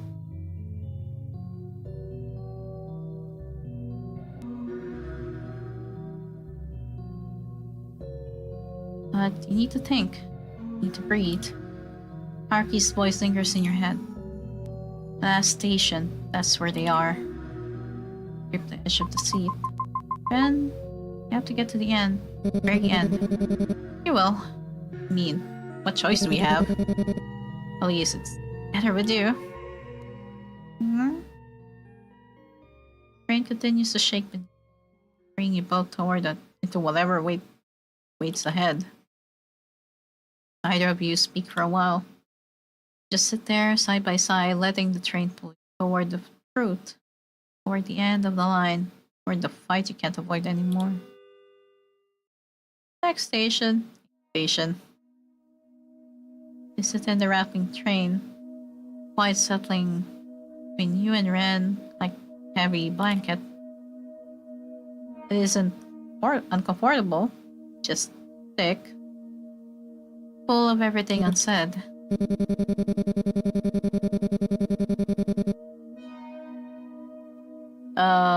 Aislinn McGuire? Hi, yeah, sure. Yes, now's the time to tell you everything. You know, exposition before the impending boss fight. Okay. Look at him and he meets your case for a second before looking away again. Mean.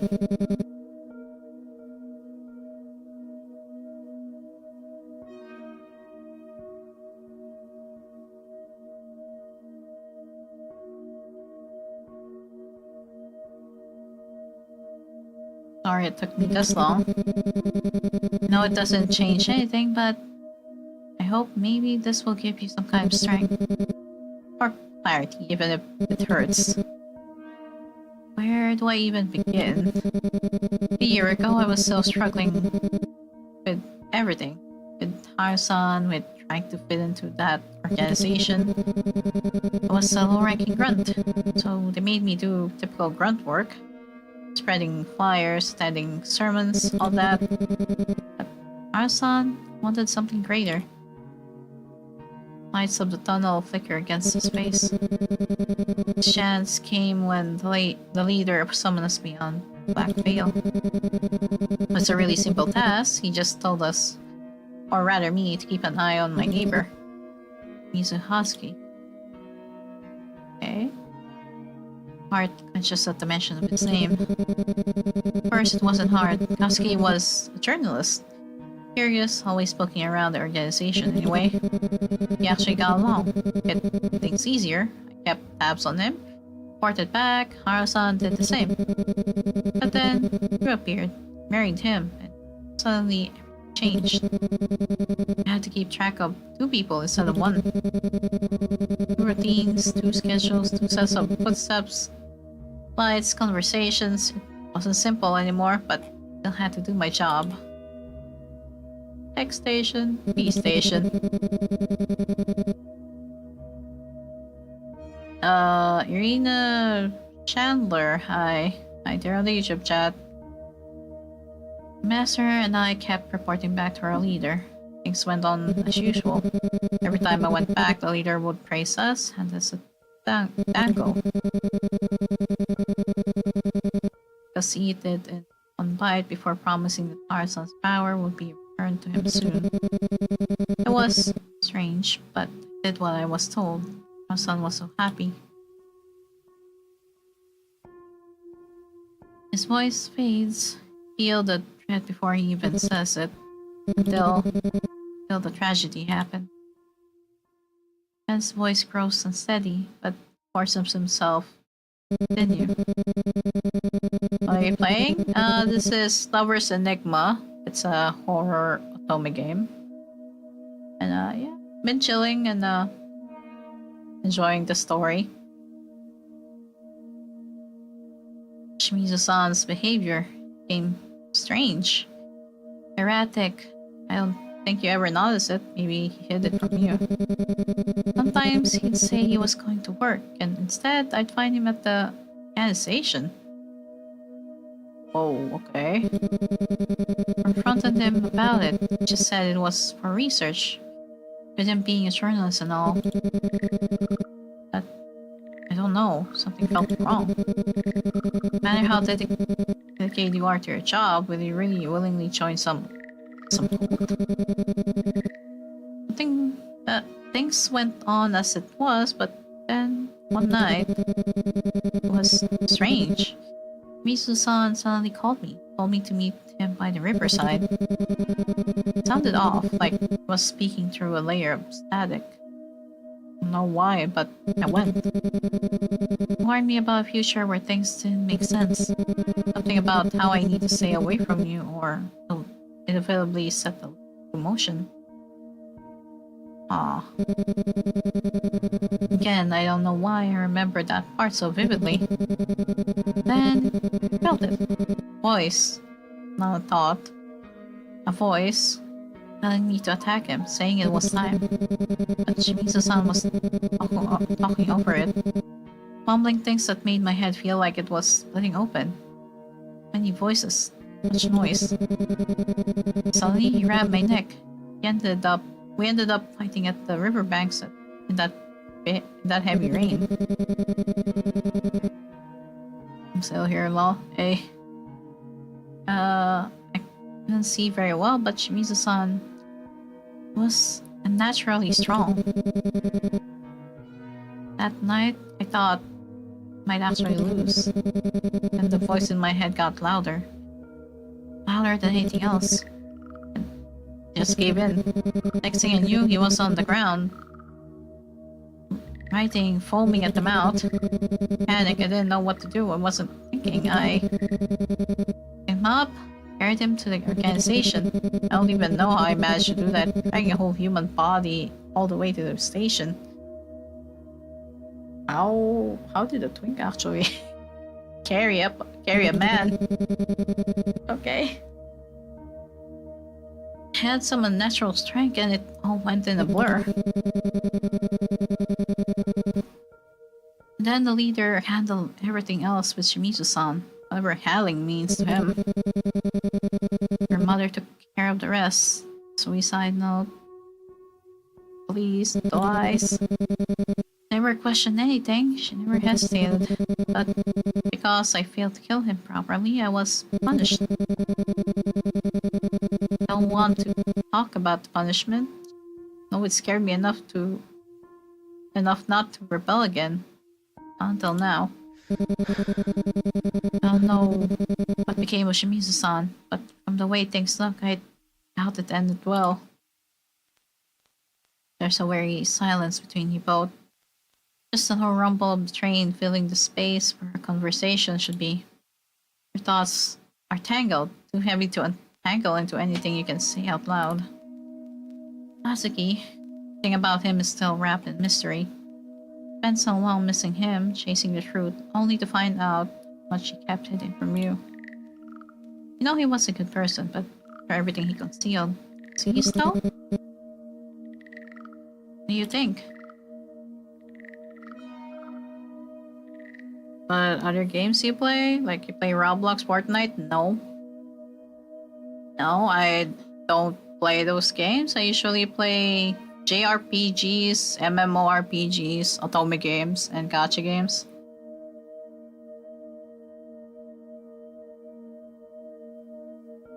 No, I don't really play GTA.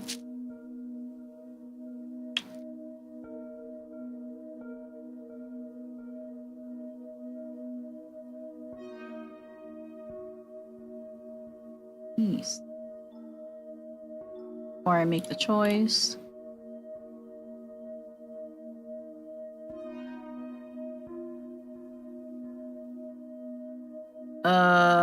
Can you help me about what?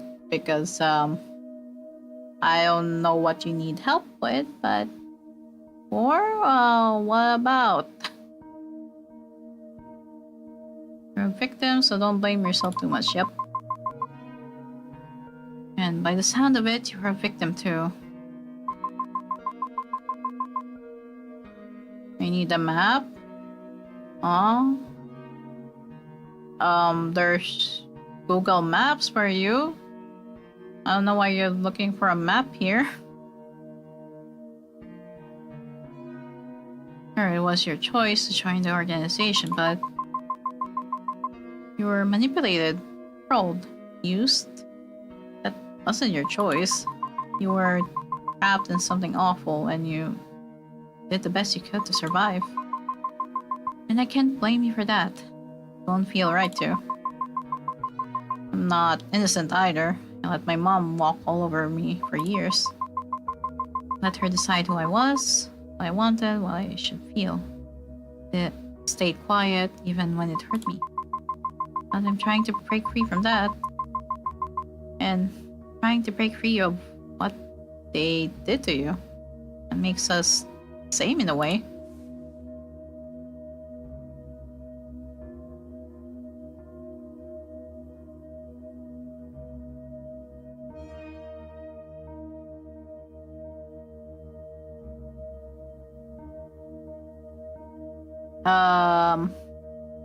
That was a pickup line, right? I'm sorry, that was a pickup line, right?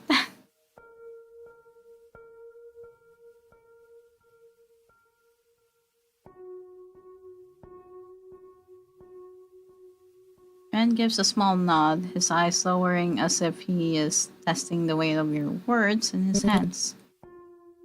I suppose. Guess I just need someone else to tell me that. Someone other than Granny.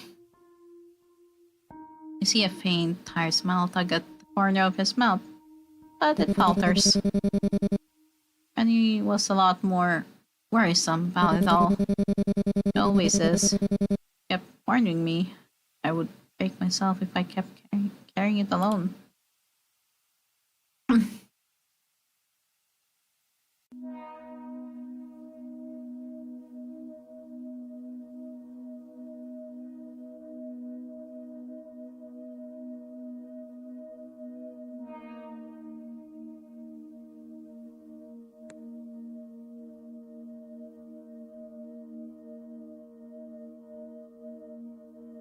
Just gonna say, whenever someone does a pickup line, I don't know how to respond to you.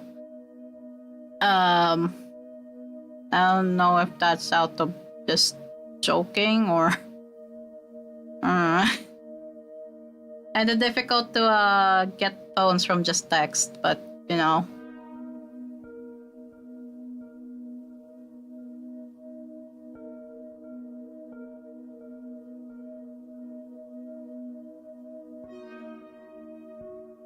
What's going on? There's someone in chat making a pickup line, but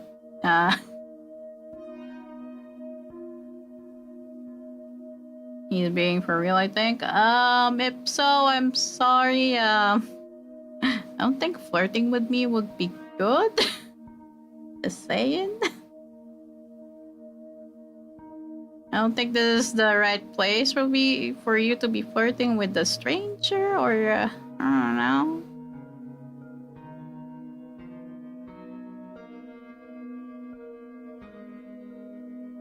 Do you know the evolution of the Pokemon Rhyhorn?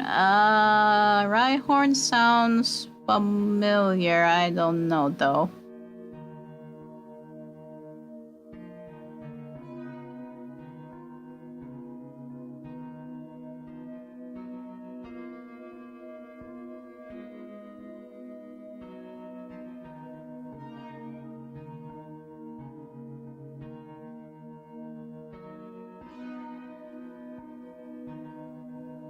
Last time I checked, we're not in Tinder, by the way. We're on YouTube.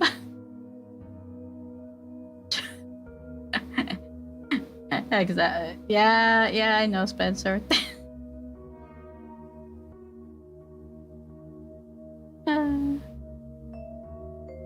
Sea station.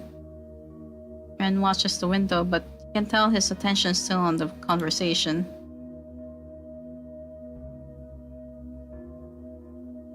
His reflection looks strained, like he is afraid of where the next question will take him. Yet he asks anyway. One more question? By any chance your husband is alive, what do you do? Would be the point in asking that. I had the chance to bring him back before, and I didn't. Is that your answer right there? Well, yes and no. And the whole thing with Harasan, it have been fake. I mean, who knows what kind of spirit Harasan summoned that night? It have been anything.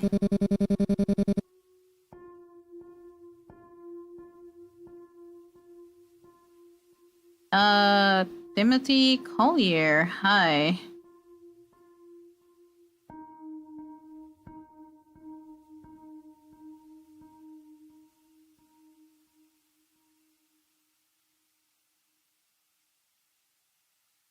What if you had the chance to rewind everything?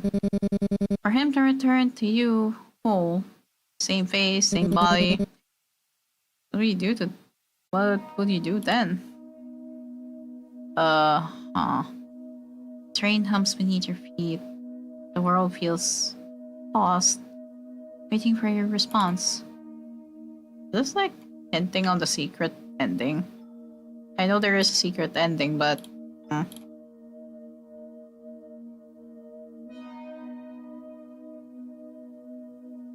and we're going with this guy's route, so I'm not gonna go with 1 or 3.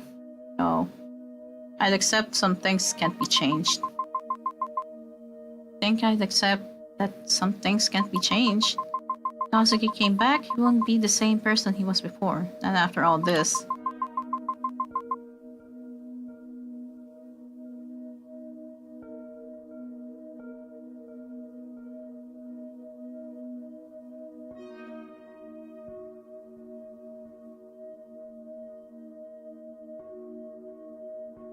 And that's alright, because Kazuki I knew is probably gone. I mean, he did things that I didn't know about. I always thought he was an outsider acting to all of this. But now, I don't know. And I'm not the same person I was back then either. You always say the wisest things. No wonder Otome-san made you talk to me. Oh, A station. That's not right. I don't think A comes after C, right? Something feels off. A moment later. Okay. Something tightens in your chest, and the screen flickers. Oh boy. You freeze. And did you see that? Oh, yeah, but that can be right. We're already past A.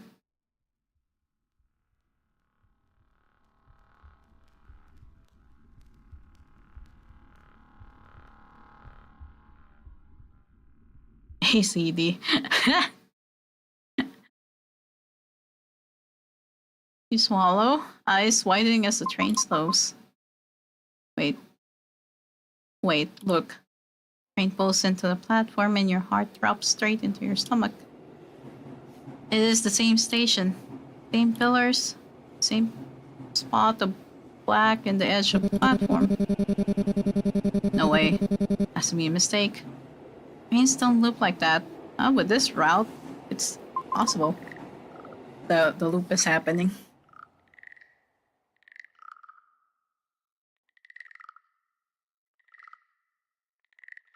It's happening.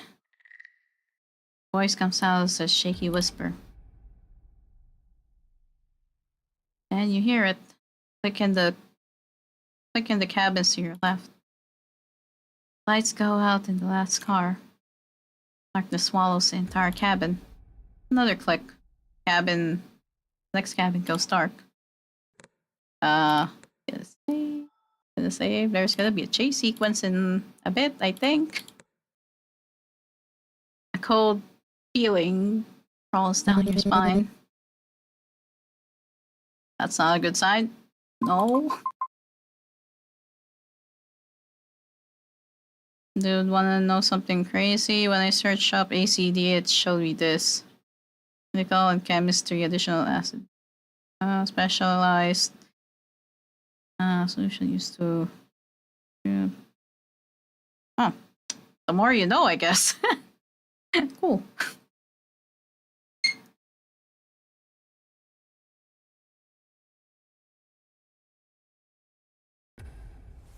Up the guy run. Grab his wrist. Your pulse is racing as the darkness spreads from cabin to cabin, creeping closer with every flicker. Train rattles louder. Sounds wrong, hollow, as if something is crawling inside the metal. Ren looks at you. His hands shake a little. You see fear tightening corners of his eyes, but nods.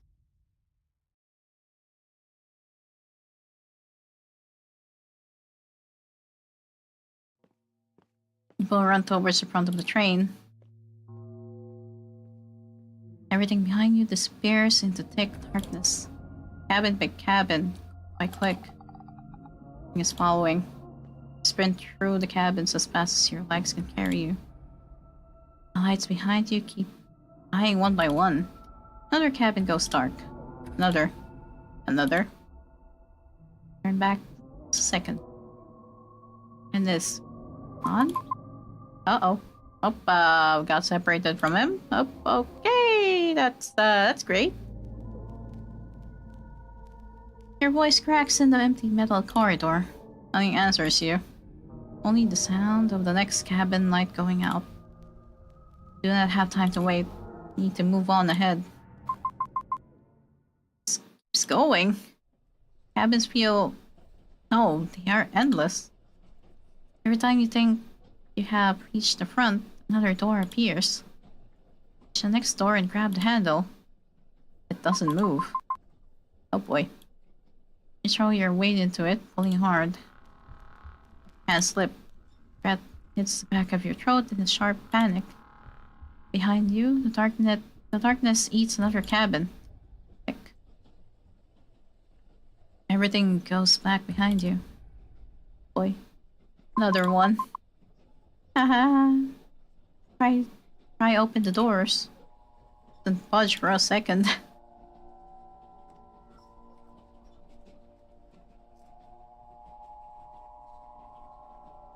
Feel the darkness approaching your cabin. Sound of lights dying. Metal creaks. Feels almost as if something is watching.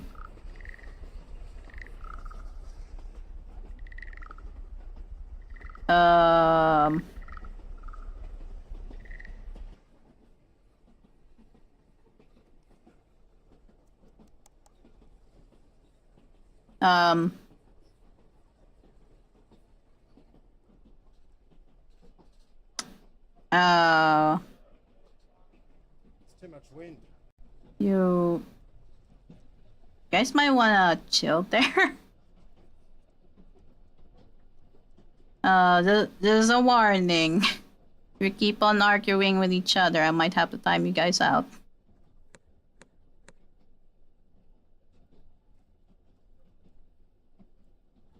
Okay, thank you. Oh, the door opens, okay. Stumble forward and look up. Huh? Eh? His appearance is different. His eyes look clouded. Heavier, like he has been somewhere far away for a long time. He is breathing quickly. He has been running too. What in the fuck? What the fuck happened to you?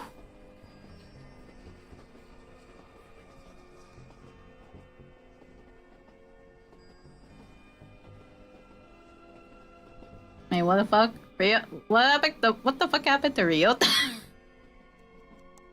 Get back to this. What happened to our childhood friend, bro?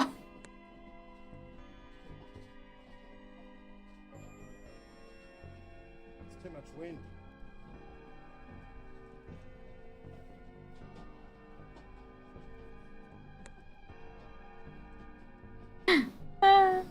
What the fuck happened to this guy? Why is bro dressed like he's about to enter BDS? Oh, patata na.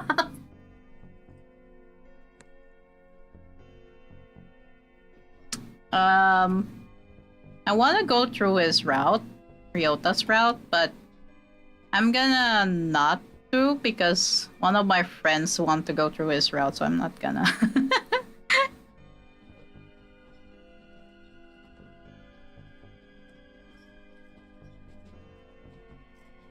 He's dressed like he's about to become dead. Ah. With the eye patch, buddy. His chest tightens, his voice feels distant. Not wrong, but quite him either. Should have been there for you more. Should have protected you better.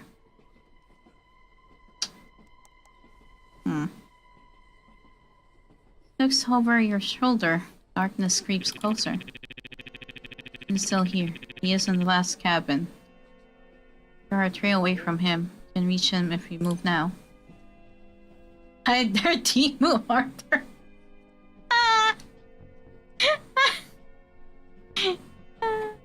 The fuck?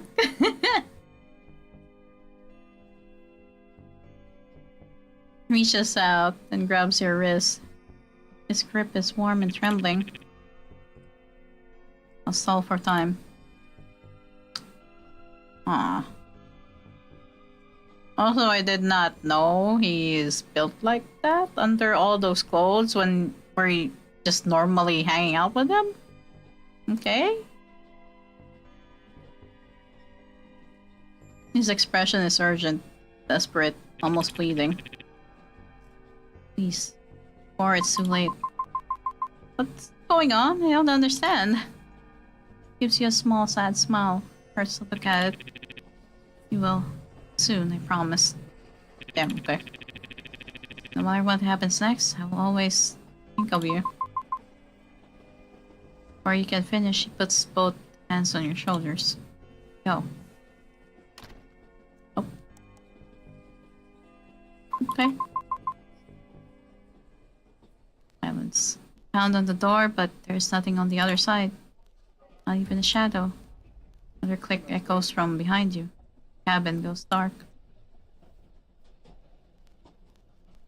Jack Sparrow, is that you? Not really, but I'm curious what's up with Ryota. But I gotta wait on that because my friend does want to play his route. Just waiting for him to play again, but he... No, she's secretly holding back her words at going to be he's so cute. Nah, I'm not really into him, that's the thing. Sadly, I'm not into him.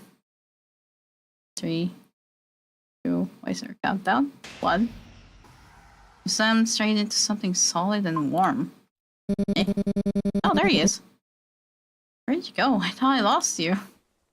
Grab him without thinking, clinging to him as your heartbeat crashes against your ribs.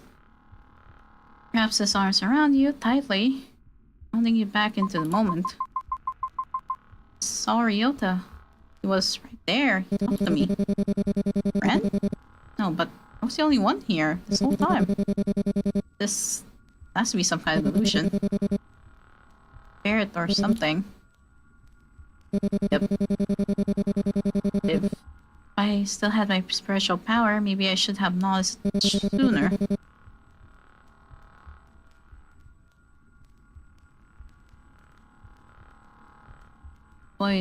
Voice tightens. Hands clench. Not because I gave it to Hara-san. Just appeared out of nowhere. Sorry. No, we can't tell him this. Kindness isn't a weakness, yeah. And kindness isn't a weakness. Okay to regret. Do these if the outcome wasn't what you hoped for. Normal to feel guilty or frustrated. That doesn't erase the good you've done. But why do you say things like that? Because it's true? Friend crawls under his breath, covering part of his face with his hand. Keep talking like that, I can't help myself around you. Huh? What do you mean? Nothing. Absolutely nothing. Forget I said anything. Okay. Okay then. I see. You're like a granny, okay? There. You just call her old. Always saying wise things at the worst possible time. Granny? Don't look at me like that. I meant it was a compliment. Kind of. Just stop talking before I say stupid again. Anyways, should we out of nowhere lies behind you flicker violently. Buddy, you can't just call someone a hag like that. I know, right? You just call her old.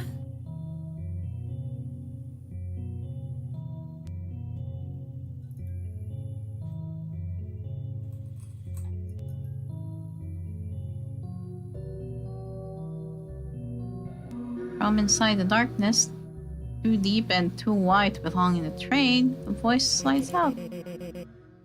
Now what do you think, little lamb? From the darkness, a sigh drifts out. Familiar. Wrong, but familiar. Silhouette steps into the weak lighting. And there he is. Okay. Same height, the same build, but something's wrong. What have you done to Kazuki? Now all you want to ask? No end to this train, you know? No way out of this town. The loop won't let you. Never has. Takes a slow step forward, dragging his fingers along the seats like he's walked this path 1,000 times already.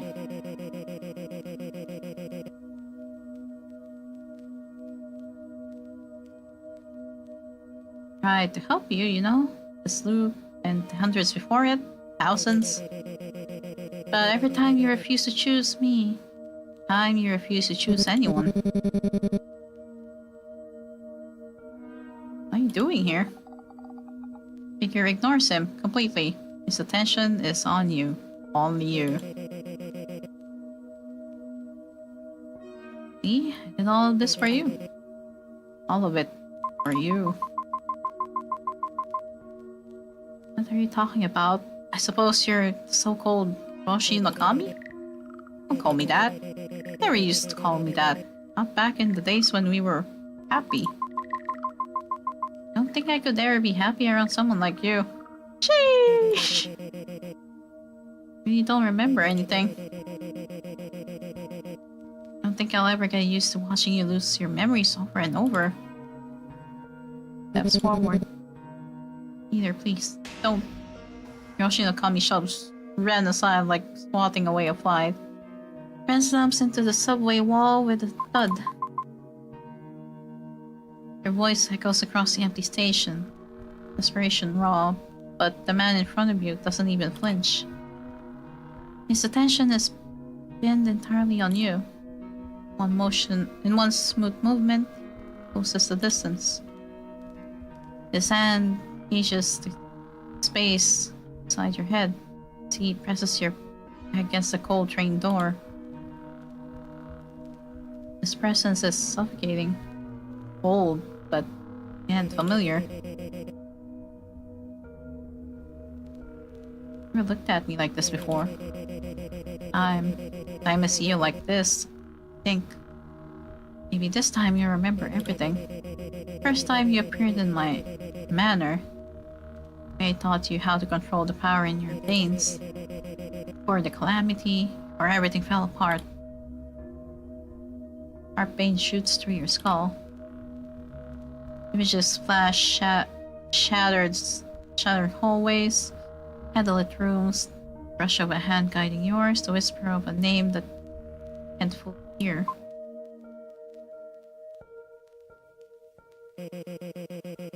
No, you can't. I know I can't force you to choose me. After how it turned out the first few times I tried. And pulse. It rests against the door. Not anger. Something worse. But I'm running out of ideas. Like what I do, no matter how hard I fight, no matter how sincere I am. Or choose me. You're steady. You force yourself to meet his eyes. Boy. Hopefully I can save before anything.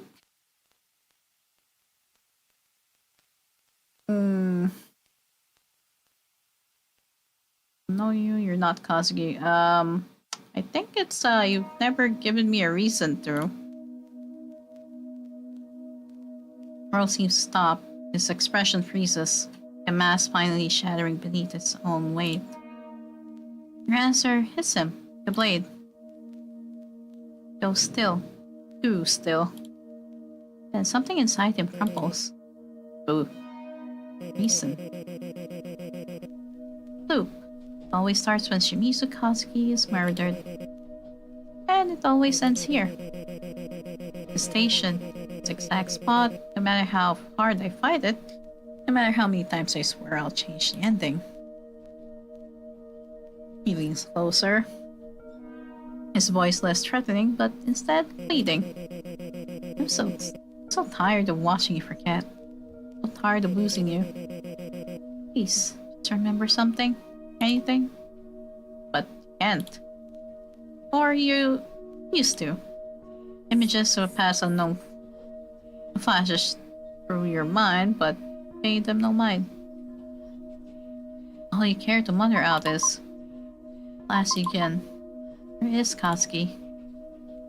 He lets out a laugh, almost like he's mocking himself rather than you. Not all you care to ask about, always him. That traitor. His marriage to you, I bet he did all of this to spite me. Even now, even after everything. Unfortunately, that marriage wasn't enough to stop the loot. Gifted with the luxury of dying, resting, being reborn over and over, a clean slate every life. He's the luckier sibling. Oh. Sibling. Oh. Unlike the other sibling. Huh? No one's stuck in a body that won't age, break, bend. Eternal. Unwanted. Points down at his fingers. And I return to the vessel, physical anchor. And what better vessel than my own flesh and blood? Aw. He spreads his arms as if showing off a cruel joke. To answer your question, he's right here. Or at least, what's left of him. Mizukowski's body fits perfectly. Familiar, strong, loved by you. Touches his cheek, almost insecure, almost human. Don't look at me the way you did at him. Don't even look at me the way you used to. Why? What did I do wrong this time? Tell me. Tell me so I can fix it. What else do you want me to become? What else do I have to shed, place, destroy? Tell me. Choose me.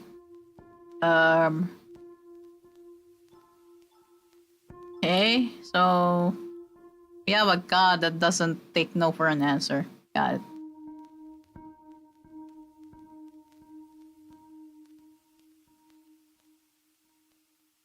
Sadly for you, I have someone else.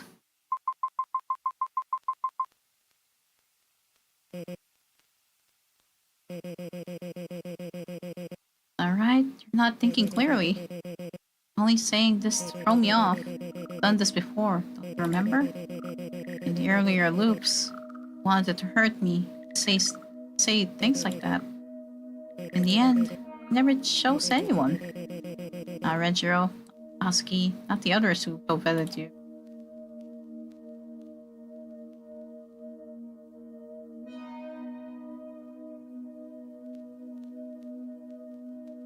His voice splinters like thin porcelain under too much pressure.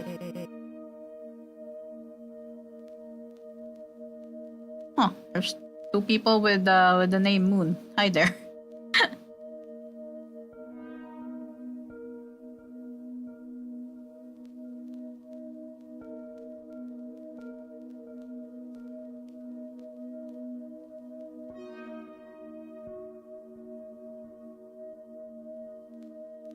Would you like a random matcha cake recipe? I don't mind. And then the cycle repeats, always. Come back to me empty-handed. And I start over, praying this time you'll look at me the same way you used to. This is another one of those times, isn't it? Or you're trying to get back at me for something you can't remember. Forgive me for that. Alright. Don't have to be scared. Steps closer. Slow, deliberate, eyes locked on yours. Yomukade will come for you soon. Feel it, don't you? That crawling dread in your spine? But don't have to face it alone. Not anymore. Ren struggles on the floor. Breath shaky. Hiroshi Nakami and spare him a glance. The entire world narrows to you. Ren, don't look at him. I'm here. Always been here. All you have to do is accept me.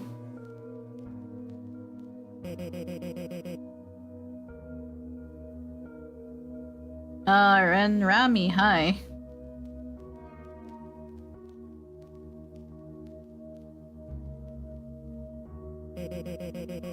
Only sanctuary in this endless storm. Come to me, no, thank you. Inches closer, his other hand reaching for your cheek. Voice thick with false warmth. Excuse me, and nothing will hurt you again. But Hiroshi Nakami smiles softly, like he's already won.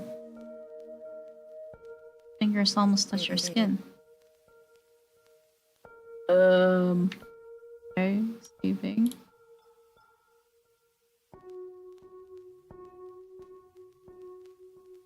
He slapped his hand aside. Yeah, don't touch her. Don't touch her, MC. Marky warned me about you. Heard your lies from the cult. Protection. Guidance. I'm done listening. never accept your help. Something ugly flashes in Tommy's eyes. His expression sharpens. Something cold and furious. You still don't understand what's coming. He reaches for you, his fingers twisting in the air, ready to do something. You instinctively know it's wrong. Suddenly, oh. Yoshi and Akami is thrown sideways, smashed into the metal wall so hard the whole train shudders. Ren is standing where he was moments ago, panting, eyes blazing despite how unsteady his legs are. Gee, okay. 3-minute matcha mug, cake ingredients are... Oh, that's cool. Yeah, that's a cool recipe.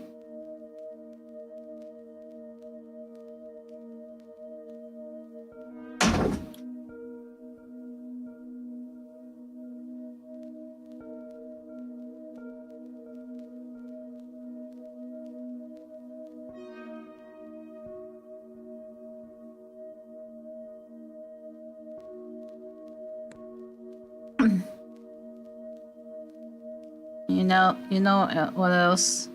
The three ingredient plain. What? Chattu. What?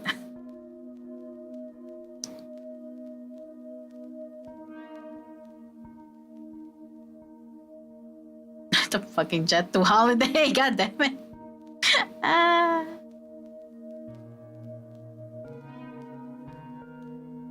That beats a jet to holiday. Ah.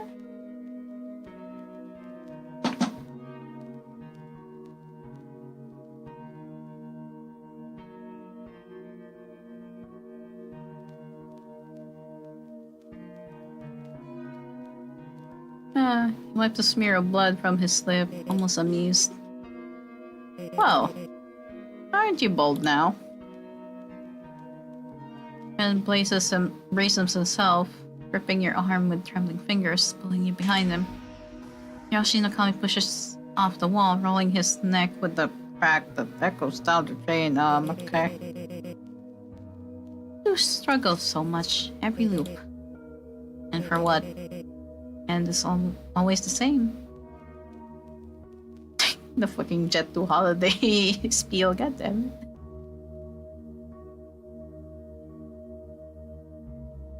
Spreads his arm, mocking as the lights flicker violently overhead. I'm the only one who can end it. So why bother fighting? So let me turn on the AC.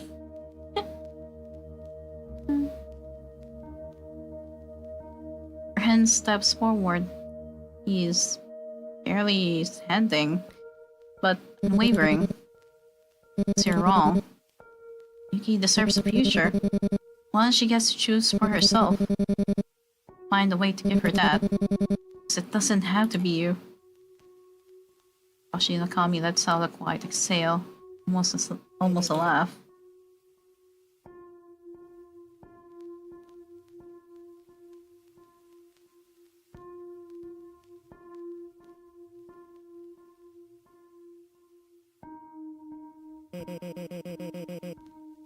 You know what else is a holiday? What else is a holiday? Bravery never saved any of you before. You truly think this time will be different? Oh boy. Another set of choices?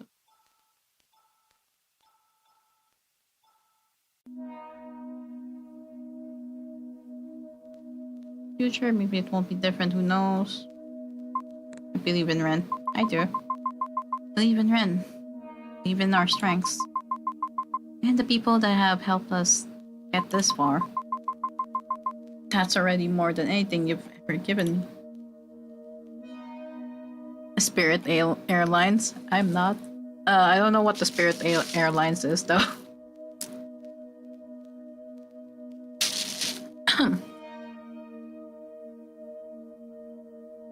Yoshi Nakami laughs softly, sound echoing unnaturally through the empty train car. Yamakade will consume the sloop soon, everyone in it. about time the train reached the last station. Ren shifts, stepping closer until he's right beside you. His posture is unsteady, but his eyes are sharp. Glued onto Hiroshi Nakami, he's ready to tear him away from you again if he has to.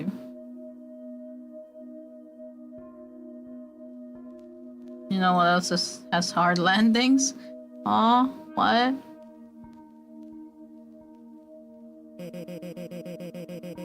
I wish you would let me stay beside you, but matter. I'll see you soon. I always do. I'll simply try harder next time. That's my one final sacrifice for you. At least in this zoo, give you a bit more time on this earth. Remember, always wait for you. When Joe rocks the train. Oh, lights snap off. Flicker back on. Then off again. Groans under your feet. Train screeches like something enormous is climbing over it from outside. Turns sharply toward Ren. He's already looking at you.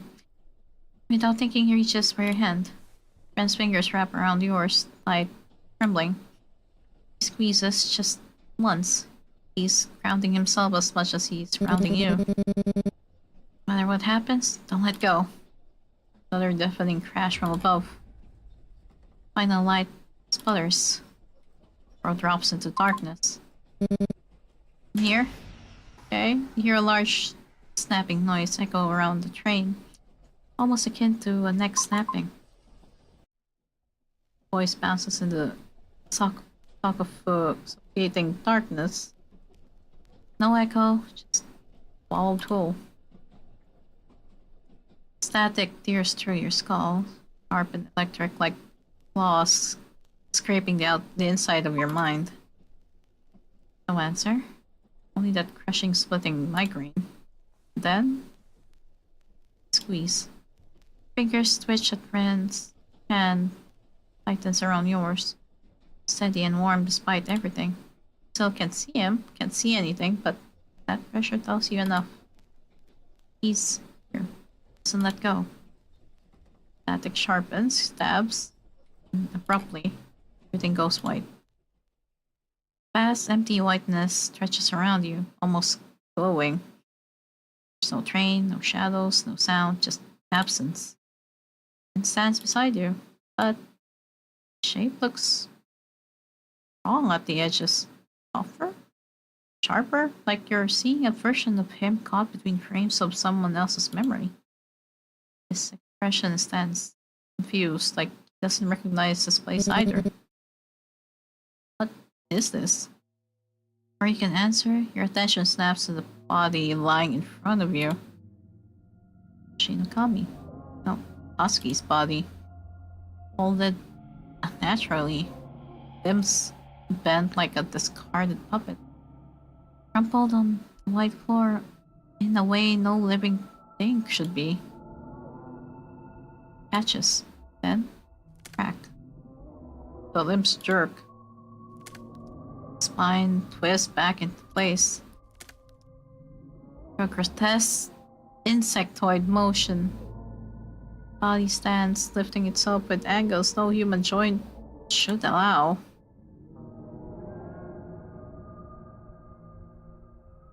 You already know.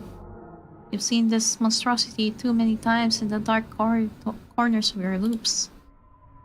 Yomakade, wearing Kazuki's face, a mask, tilts his head at you. Hi!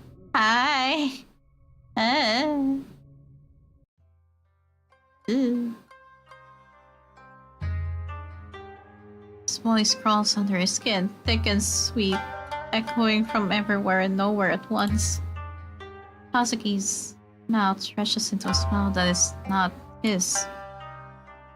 He's wild things, using Kazuki's body in such a grotesque manner.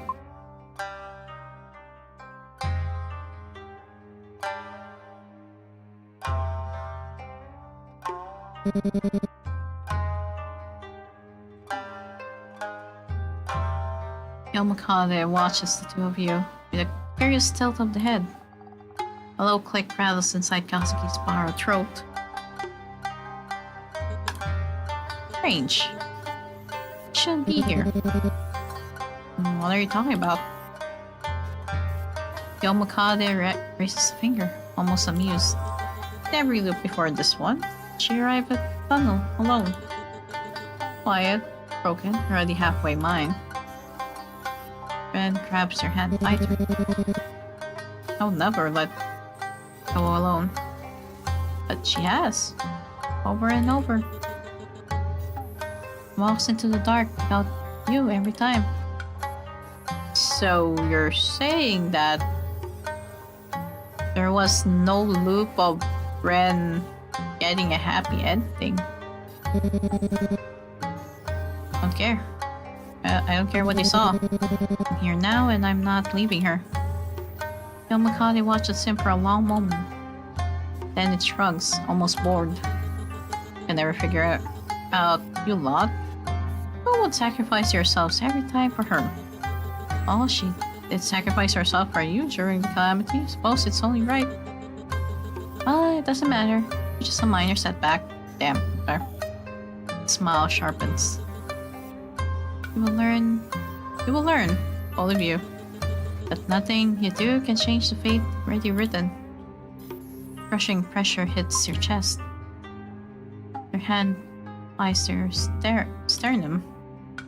Feels like something invisible is reaching inside you, gripping something warm and alive. Yes, there is. I'll never get tired of this. Draining pulls at you, deeper and deeper, like your soul is being siphoned away. This timeline is exquisite. Thank you for bringing more to me. I like this one more than the rest. Your vision splits, a sharp pain slices through your mind, flashes erupt without warning. Burning house, Ryota running from the flames, while carrying you in his arms, tears in his eyes. Haruki at the riverside, finally telling you everything, his face full of regret. Ren reaches for your hand in a cold, endless train. Countless timelines, countless lives, countless versions of yourself looping, failing, dying. Your knees weaken, your head feels like it is cracking open. Yomakade laughs in the light. Your eyes are glowing again. Oh boy. Bing.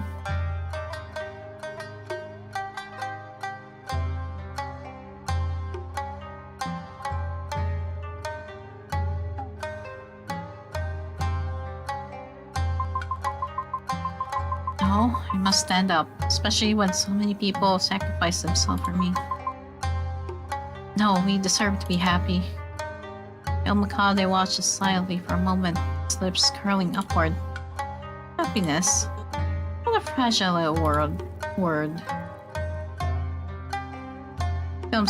It moves Asuki's body into the light. Bones creak. A sickening ripple travels down the spine. You will never obtain it.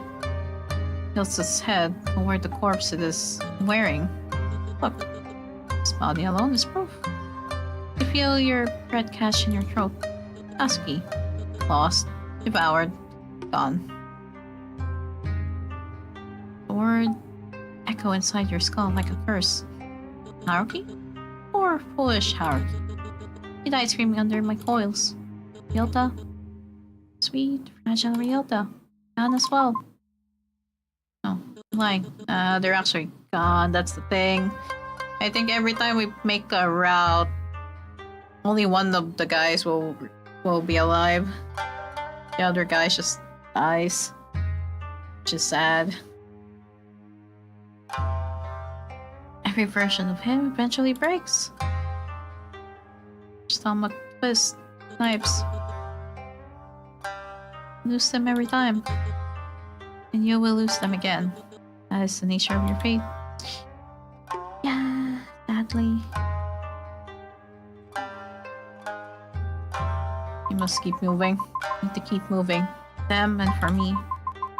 Haruki did warn me about this, but I won't give up. Not now. Really believe so? Huh. You. Voice trails off. Then it stops moving entirely. Something shifts in the air. Tension you didn't notice before. Pressure as if something vast and unseen is staring straight at your soul. From outside the train, outside this world. Yomikata slowly raises its head. Ah, there it is again. Blink. What? Yomikata scans the empty air, its eyes widening in fascination. At presence, gaze sweeps empty space above you. I thought a strange pressure came from that Misumizu Kazuki. But no. Something else is motivating you.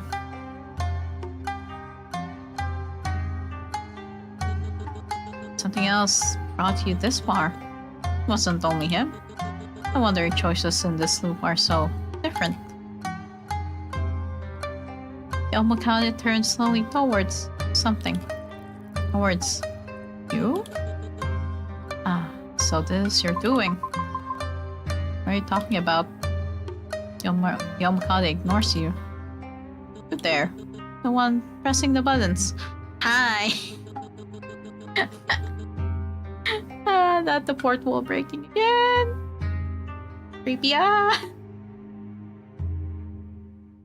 Since you've been guiding her, what is it you really want? Oh boy. Want her to be happy.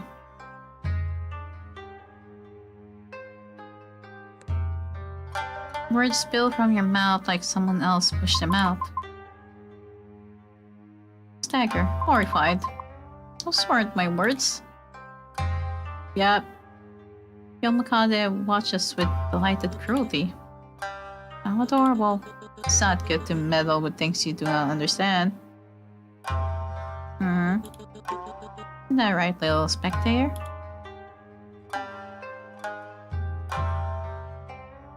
You don't get to decide your fate. Yomikata freezes. Smile cracks. You dare?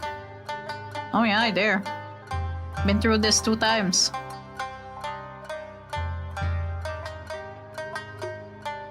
The train trembles. Shadows burst from the walls.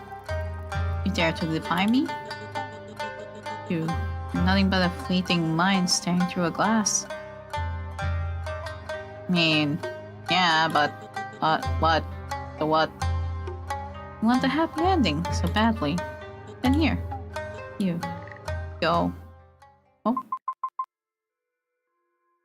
what's happening? Yuki? Trembling. All right. I don't know. I had this dream. I was stuck in some train station and something was chasing us. It was like a really bad dream. I've been working too hard again. So I'm glad to finally meet you. Talk for a bit. Okay then.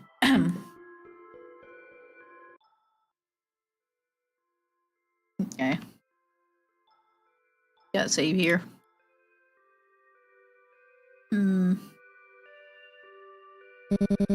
You have to get out of this illusion. Real enough for me, and if I'm here, then it's real for you too.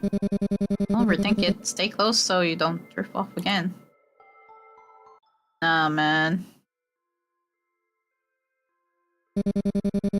No, don't make it sound weird. Only being gentle because you look like you'd fall apart if I see it wrong. So don't question it. Just let me take care of you today.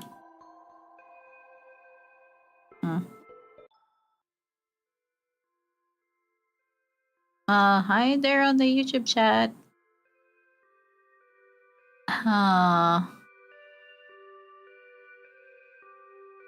Fred, you sure everything is fine? Of course it's fine. What kind of question is that? Wouldn't let anything hurt you. Not now, not ever. Work too hard, so just relax. I'll handle everything. You're acting strange today. Strange? Me? You're the one acting. You're the one spacing out every 5 seconds. Me and just trying harder for you. You're not Ren. Ren freezes. His smile falters for the first time. What? Nikki, what are you talking about? Of course I'm Ren. How else would I be? He steps closer almost too smoothly. As Hober trembling like he's scared you'll disappear if he doesn't touch you. Hey, look at me like that. Right here. I've always been right here. His voice softens, too soft, too gentle. Yeah, I don't think Ren does that. If something else feels wrong, then just stay with me until it stops. Fix it. Is everything alright? Cups your cheeks, thumbs brushing your skin like he's memorizing it. And creepy whispering in the background. I can't leave my life without you. Don't say things like that. Push me away. His forehead rests against yours. His breath shakes. Making you, please don't go. Stay here with me. I'd be happy. Just you and me. Is that what you want? Faint static buzzes in your ears. The world flickers. A smile returns, but something behind it feels stretched too thin. Tell me, Miyuki. Me, alright? Nah, Ren. A smile on his face flickers once, twice, then collapses completely. Miki, don't say that. Of course I'm Ren. What else will I be? Pull away? I can be him. I am him. See it now. The Ren you know solves like an overwritten memory. Then, shadow ripples behind him. Little butterfly, always ruining the gifts I prepare.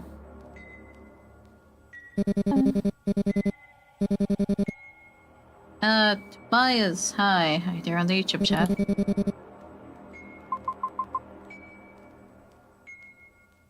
And him splinters.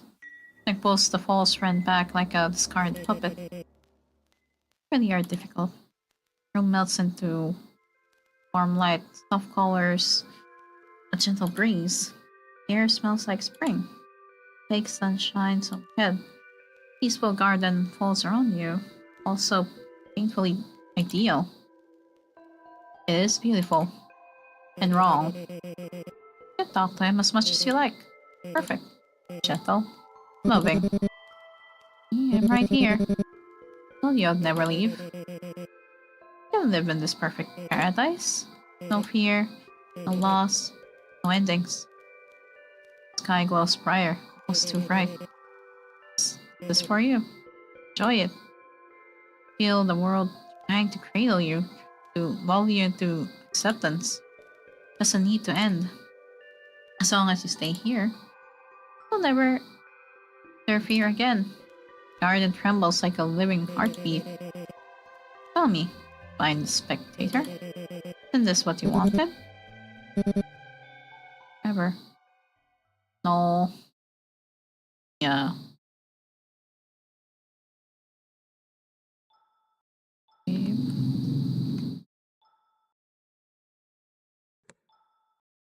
Okay, that kinda screwed it, but anyway. Why are you staring at me like that? There's something on my face? I'll stay here. But I don't belong here. I go back. Room shivers. Sky flickers like a tiny light bulb. Say that? You don't need to go anywhere. Stay here, with me. Sand reaches for yours. Warm and impossibly gentle. But the warmth feels wrong. Doesn't feel like him. Stay. Everything around you freezes. What? Take a step back. This isn't real. You're not real. Not staying here.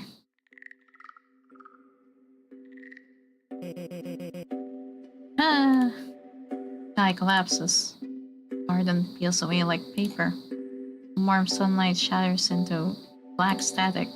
False run reaches for you desperately. Scream distorts into something mechanical and inhuman as the world breaks apart around him. Then, fall. A rush of cold air, violent snap. He jumped upright with a gasp. I'm back in the cold train floor. In his front of you, real Ren. The hands clamp over your ears, tears streaming down his face. Suddenly blanked out. Stay with me. Your senses return, you find your grip tightening around Ren. Behind him, a scream pierced through the air. Furious, earth-shaking screech. Ah! Or, what do you gain from this? Maybe what you wanted. The creature's voice vibrates the train wall, shaking the metal. His gaze snaps her in. You were never meant to be here. Ren shields you with his body, hands still in your ears. Listen to it. Look at it. I don't understand any of this. I don't understand the loop or the timelines or why any of us are here. I don't know why I remember some things and forget others. I don't know why everything feels wrong and right at the same time. But know this. None of it matters to me. Not the loop, not the past, not the memories. All I want is for you to be happy. The world resets or ends or repeats, and I'll still choose the same thing. Always choose you. Because you deserve a future that doesn't hurt. Please. Ben, don't let it take you. Thank you. You can change the future? You will never be happy. None of them. Not Ryota, Haruki, not that poor forgotten Hiroto. Okay, that name is mentioned again. Hiroto. Ah, there it is. That little shiver. Terror. Feel it, don't you? Even the dead remember you. And do you know why? Because the calamity was not mine alone. The village did not fall because of me. May I ask a question? Sure. Depends what the question is. Tilts his head and has imitation of pity. Well, because of you. Yes, I attacked the village centuries ago, but you are the reason none of them ever escaped. Your power anchored their souls. Your sacrifice sealed the timeline. The moment you died trying to save them, the loop began. Don't listen to her. It's just trying to get into your head again. Stop listening, please. Can't. You've had that dream before. Memories from a past you no longer remember. And I like the stream. Hey, thank you.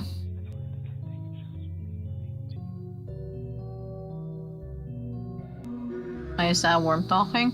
It's a monster. Yeah. Memory is blurry and broken, but real enough to make the creature's words feel undeniable. It's like something was telling you long ago about the Omkada's word. Do you know the best part, though, Butterfly? Leans close, lips brushing your ear with Kasuki's borrowed breath. The loop wasn't born from heroism. It was born from your wish. I wish. Yes, you already knew. Dying heart, whispered it.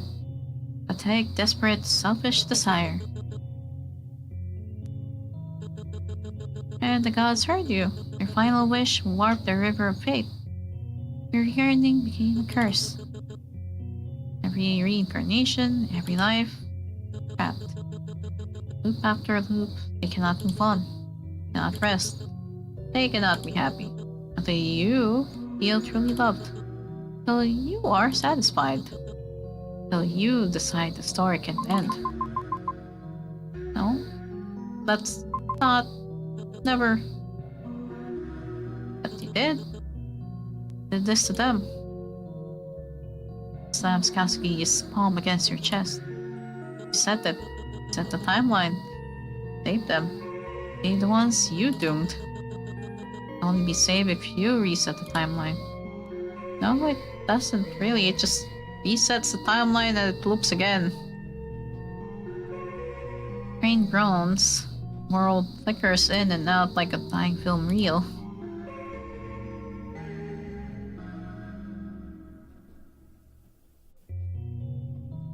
Turn to Ren. Expect fear. Expect disgust. Expect him to pull away from you, but he just looks at you. Face red, breathing uneven, shaking, but not with hatred. Something else, something painfully gentle. His voice trembles, but his gaze never wavers. Don't care. What? Don't care if you caused the loop. Don't care if the calamity happened because of you. I don't care what you were, what you're supposed to be. I told you, I don't care about any of that.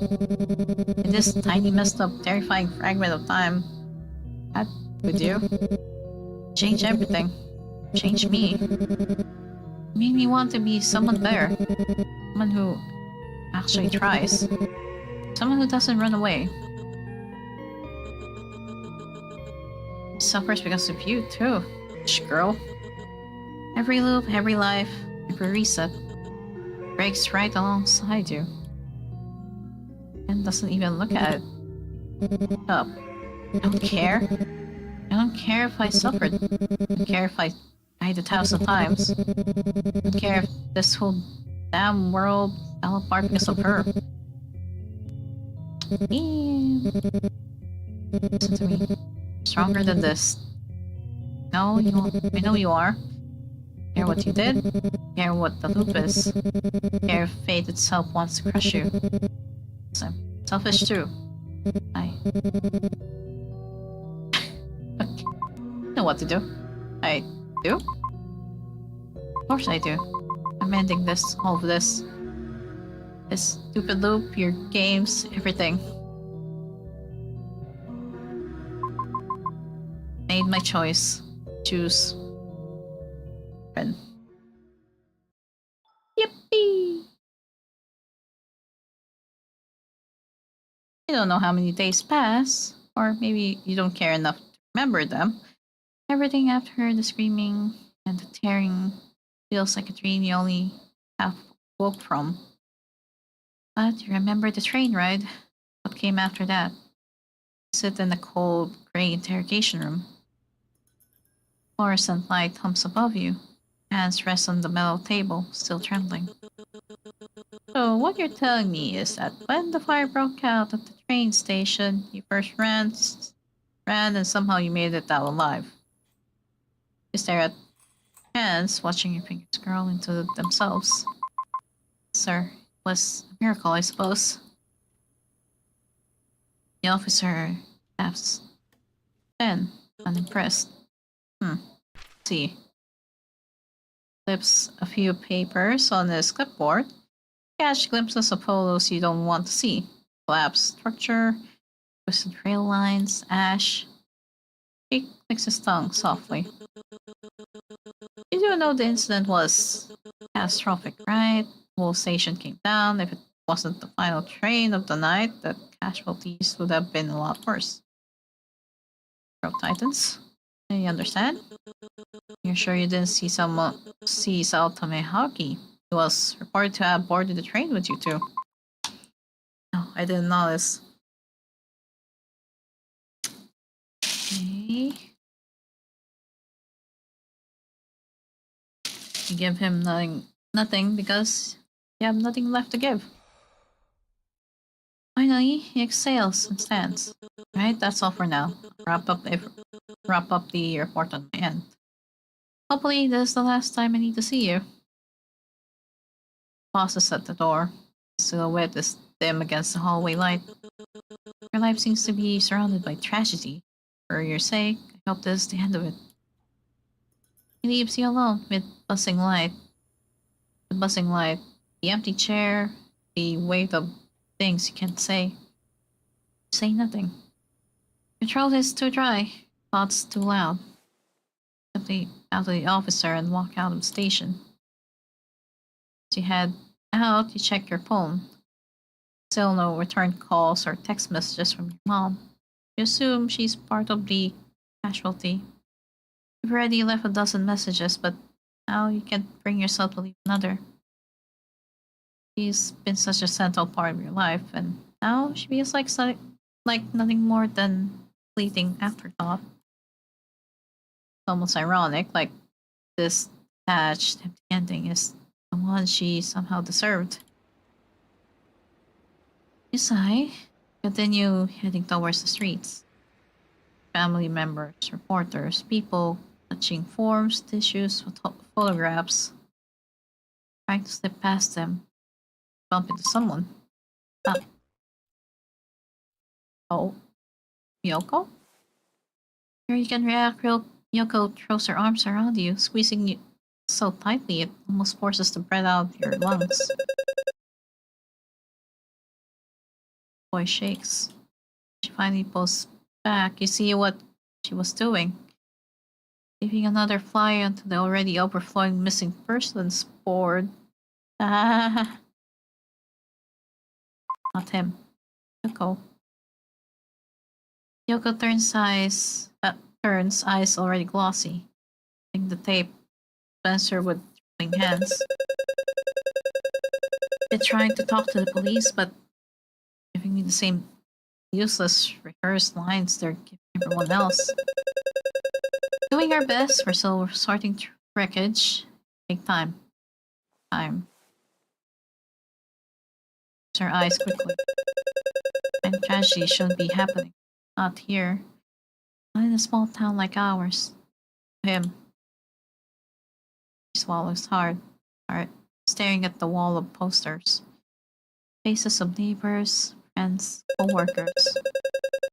As everyone was rushing for the last train, the casualties were expected.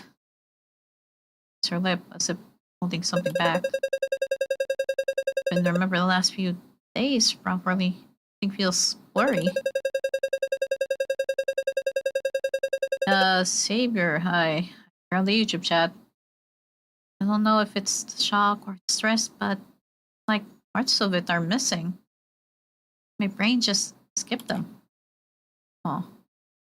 Hands shake again, and she presses the tape down. Anyway, I'm really glad you're safe. Take care of yourself, okay? And help you recover quickly with everything.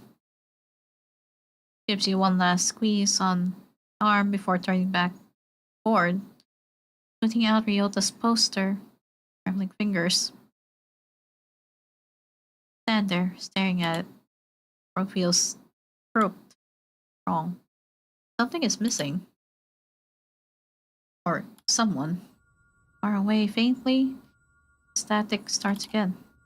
Stand there for a long moment, staring at Ryota's flyer, at the rows of names and faces at a world that feels like it's missing half its pieces. It grows in your stomach.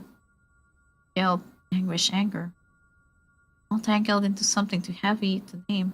Something you definitely can't share with Yoko. People you could have shared it with are no longer here. Except... And... Oh, hey there. There you are. How are you feeling? No. It's weird. People didn't seem to remember the past few days or weeks. They remember the train tunnel collapsing, but that's it. They're buying that explanation easily. And a lot of the casualties were members of the organization. They were heading back from a sermon, police said. Maybe it has something to do with the death of Yoshi Nakami. Don't know. Everyone just seems to think this was a freak accident. Everyone else Yes, even if they don't understand what happened. I do. And you don't have to pretend you're okay. Clearly not with Granny's memories failing so suddenly after everything that happened, and with Hara-san too. Like, we figured out the truth and solved the big mystery, but somehow nothing actually gets fixed. I'm sure you feel the same way too. Doesn't make sense. Why don't you feel better? Solve the mystery, uncover the lies, pull a rotten piece of truth into the light. Figured out everything behind Kosugi's murder, your mom, memories, you. But the human heart doesn't work like a puzzle. And with all the pieces finally in place, there's no catharsis, no clean breath of relief. All that's left is you. I think guilt is eating me alive. I can't tell Yoko anything about her brother. I can't tell anyone anything. Granny's memories are fading, and I watch her suffer through it again. Can't say anything. Can't fix anything. I feel like I'm floating in it. Talk to me. There's still someone you can talk to, you know? Someone who went through the same mess with you? Plus, there's a lot of things I have to tell you too. This time I won't be one-sided conversation. Stuff I should have said before. Stuff I was scared to say. I miss this earnestly touching on the side of your end. Friends, ears go pink immediately. And there we go. Are you seriously doing this whole teasing bit again now?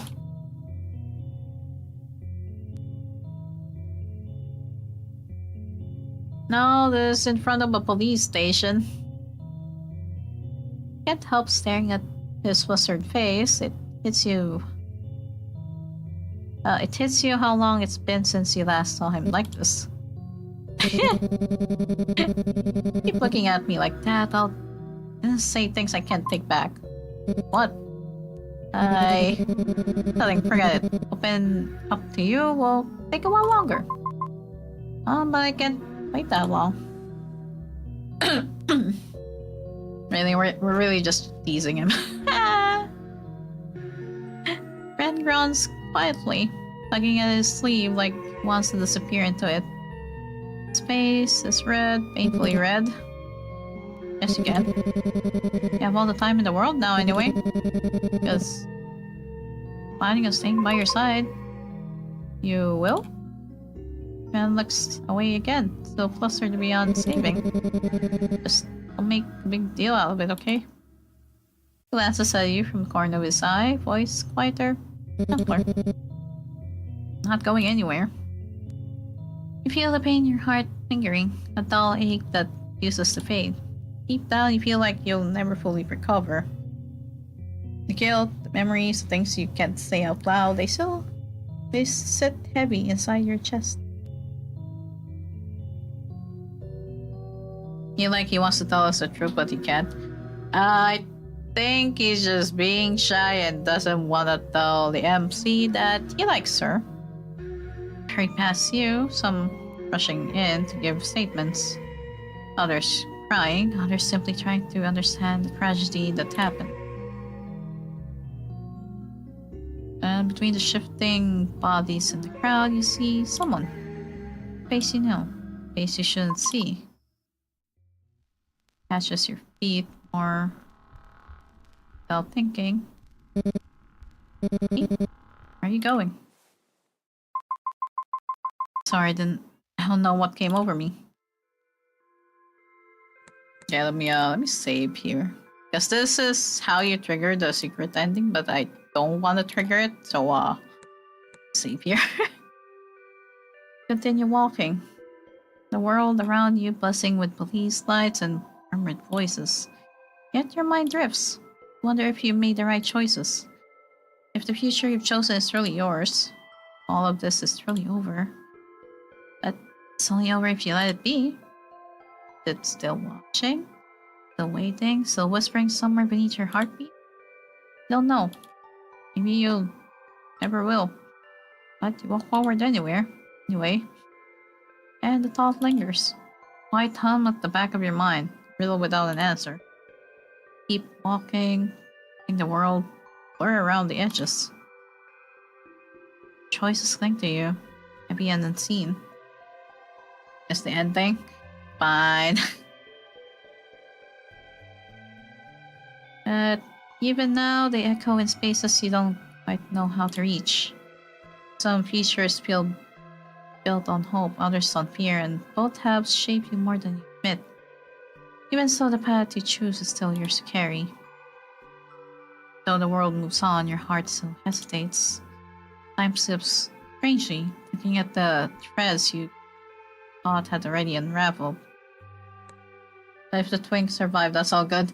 Yeah, that's all good. That's our goal. Just get through the routes. Have the three main guys survive first. But probably we go with the secret ending. Linger too long in those doubts and they become a door. Only you can decide where to open it. Only you can shape what comes after. Perhaps another chance awaits on your path, another ending. The softness seeps into the thoughts that follow. Don't like the way he just blustered like that. Ren is a tsundere. So he doesn't really admit things openly. Not easy to believe if you're tired enough. Remnants taste sweetest after all. Every regret, every hesitation, every trembling little fear. Such delicate things you try to hide. And such a waste to leave them behind. Endings were never meant for you. There's always another thread you have to pull. Hush shells in your mind. So intentional, inviting. You know the word. Reset. Okay. Well, we got the end. Yeah, we got the end screen. That means we got the good ending. That's how the game works apparently. But yeah. Hey, Red Hood. The end? Yeah, that's the end. That's actually how you get the good ending. It's like, yeah, it feels lacking, but knowing that you were in a loop actually feels like it's proper that the endings feel lacking. Like it feels like there's more to it. Because you have to keep on going, unlock more things to see more. We're not even halfway through the gallery. Jeez.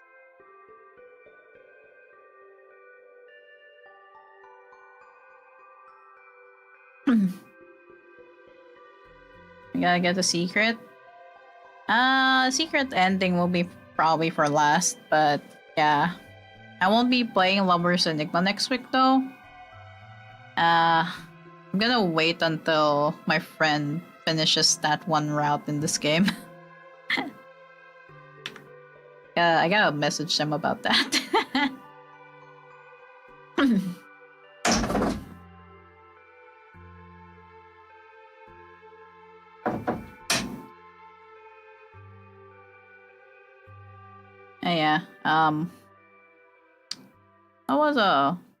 Yeah, that was something. I mean, there's not really much change or what you had to do there compared to the other route that I went through. That.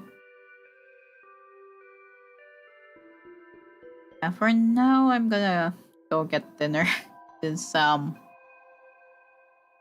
almost 7 p.m. Well, it is 7 p.m.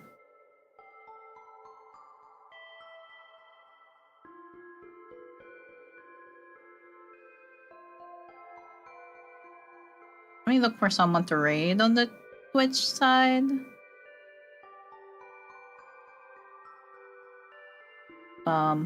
Once if any of my friends are up.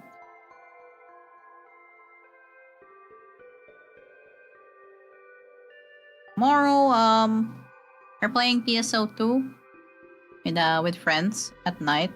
It'll be at nighttime my time. I around 8 p.m. GMT plus 8. We'll be playing an MMORPG. But yeah, that's it for today. I need to go get dinner.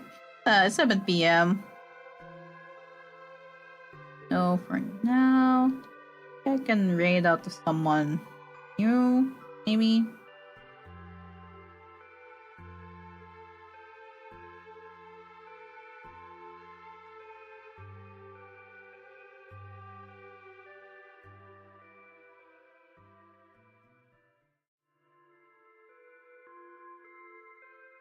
Or I could.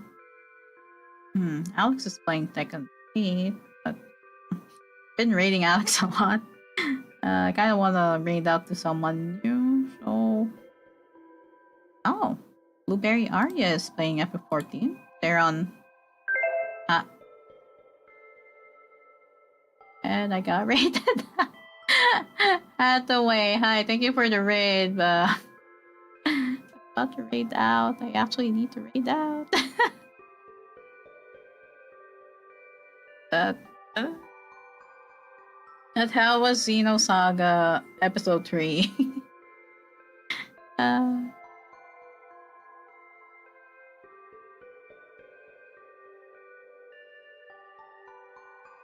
Happy streaming. I'm actually about to raid out. But thank you for the raid. I could probably raid out to someone and yeah, pass it out there. Yeah. Yeah, sadly I have to raid out because it's 7 p.m. It's actually dinner time. I have to go get food.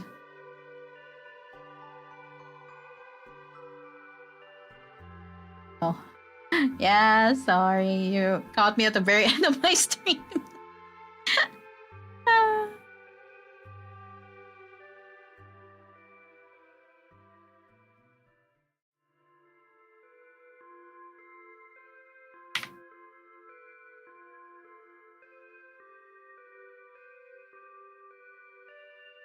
We'll join your raid then. Yeah. Yeah, I'll just I'm gonna raid out to someone playing FF14 though.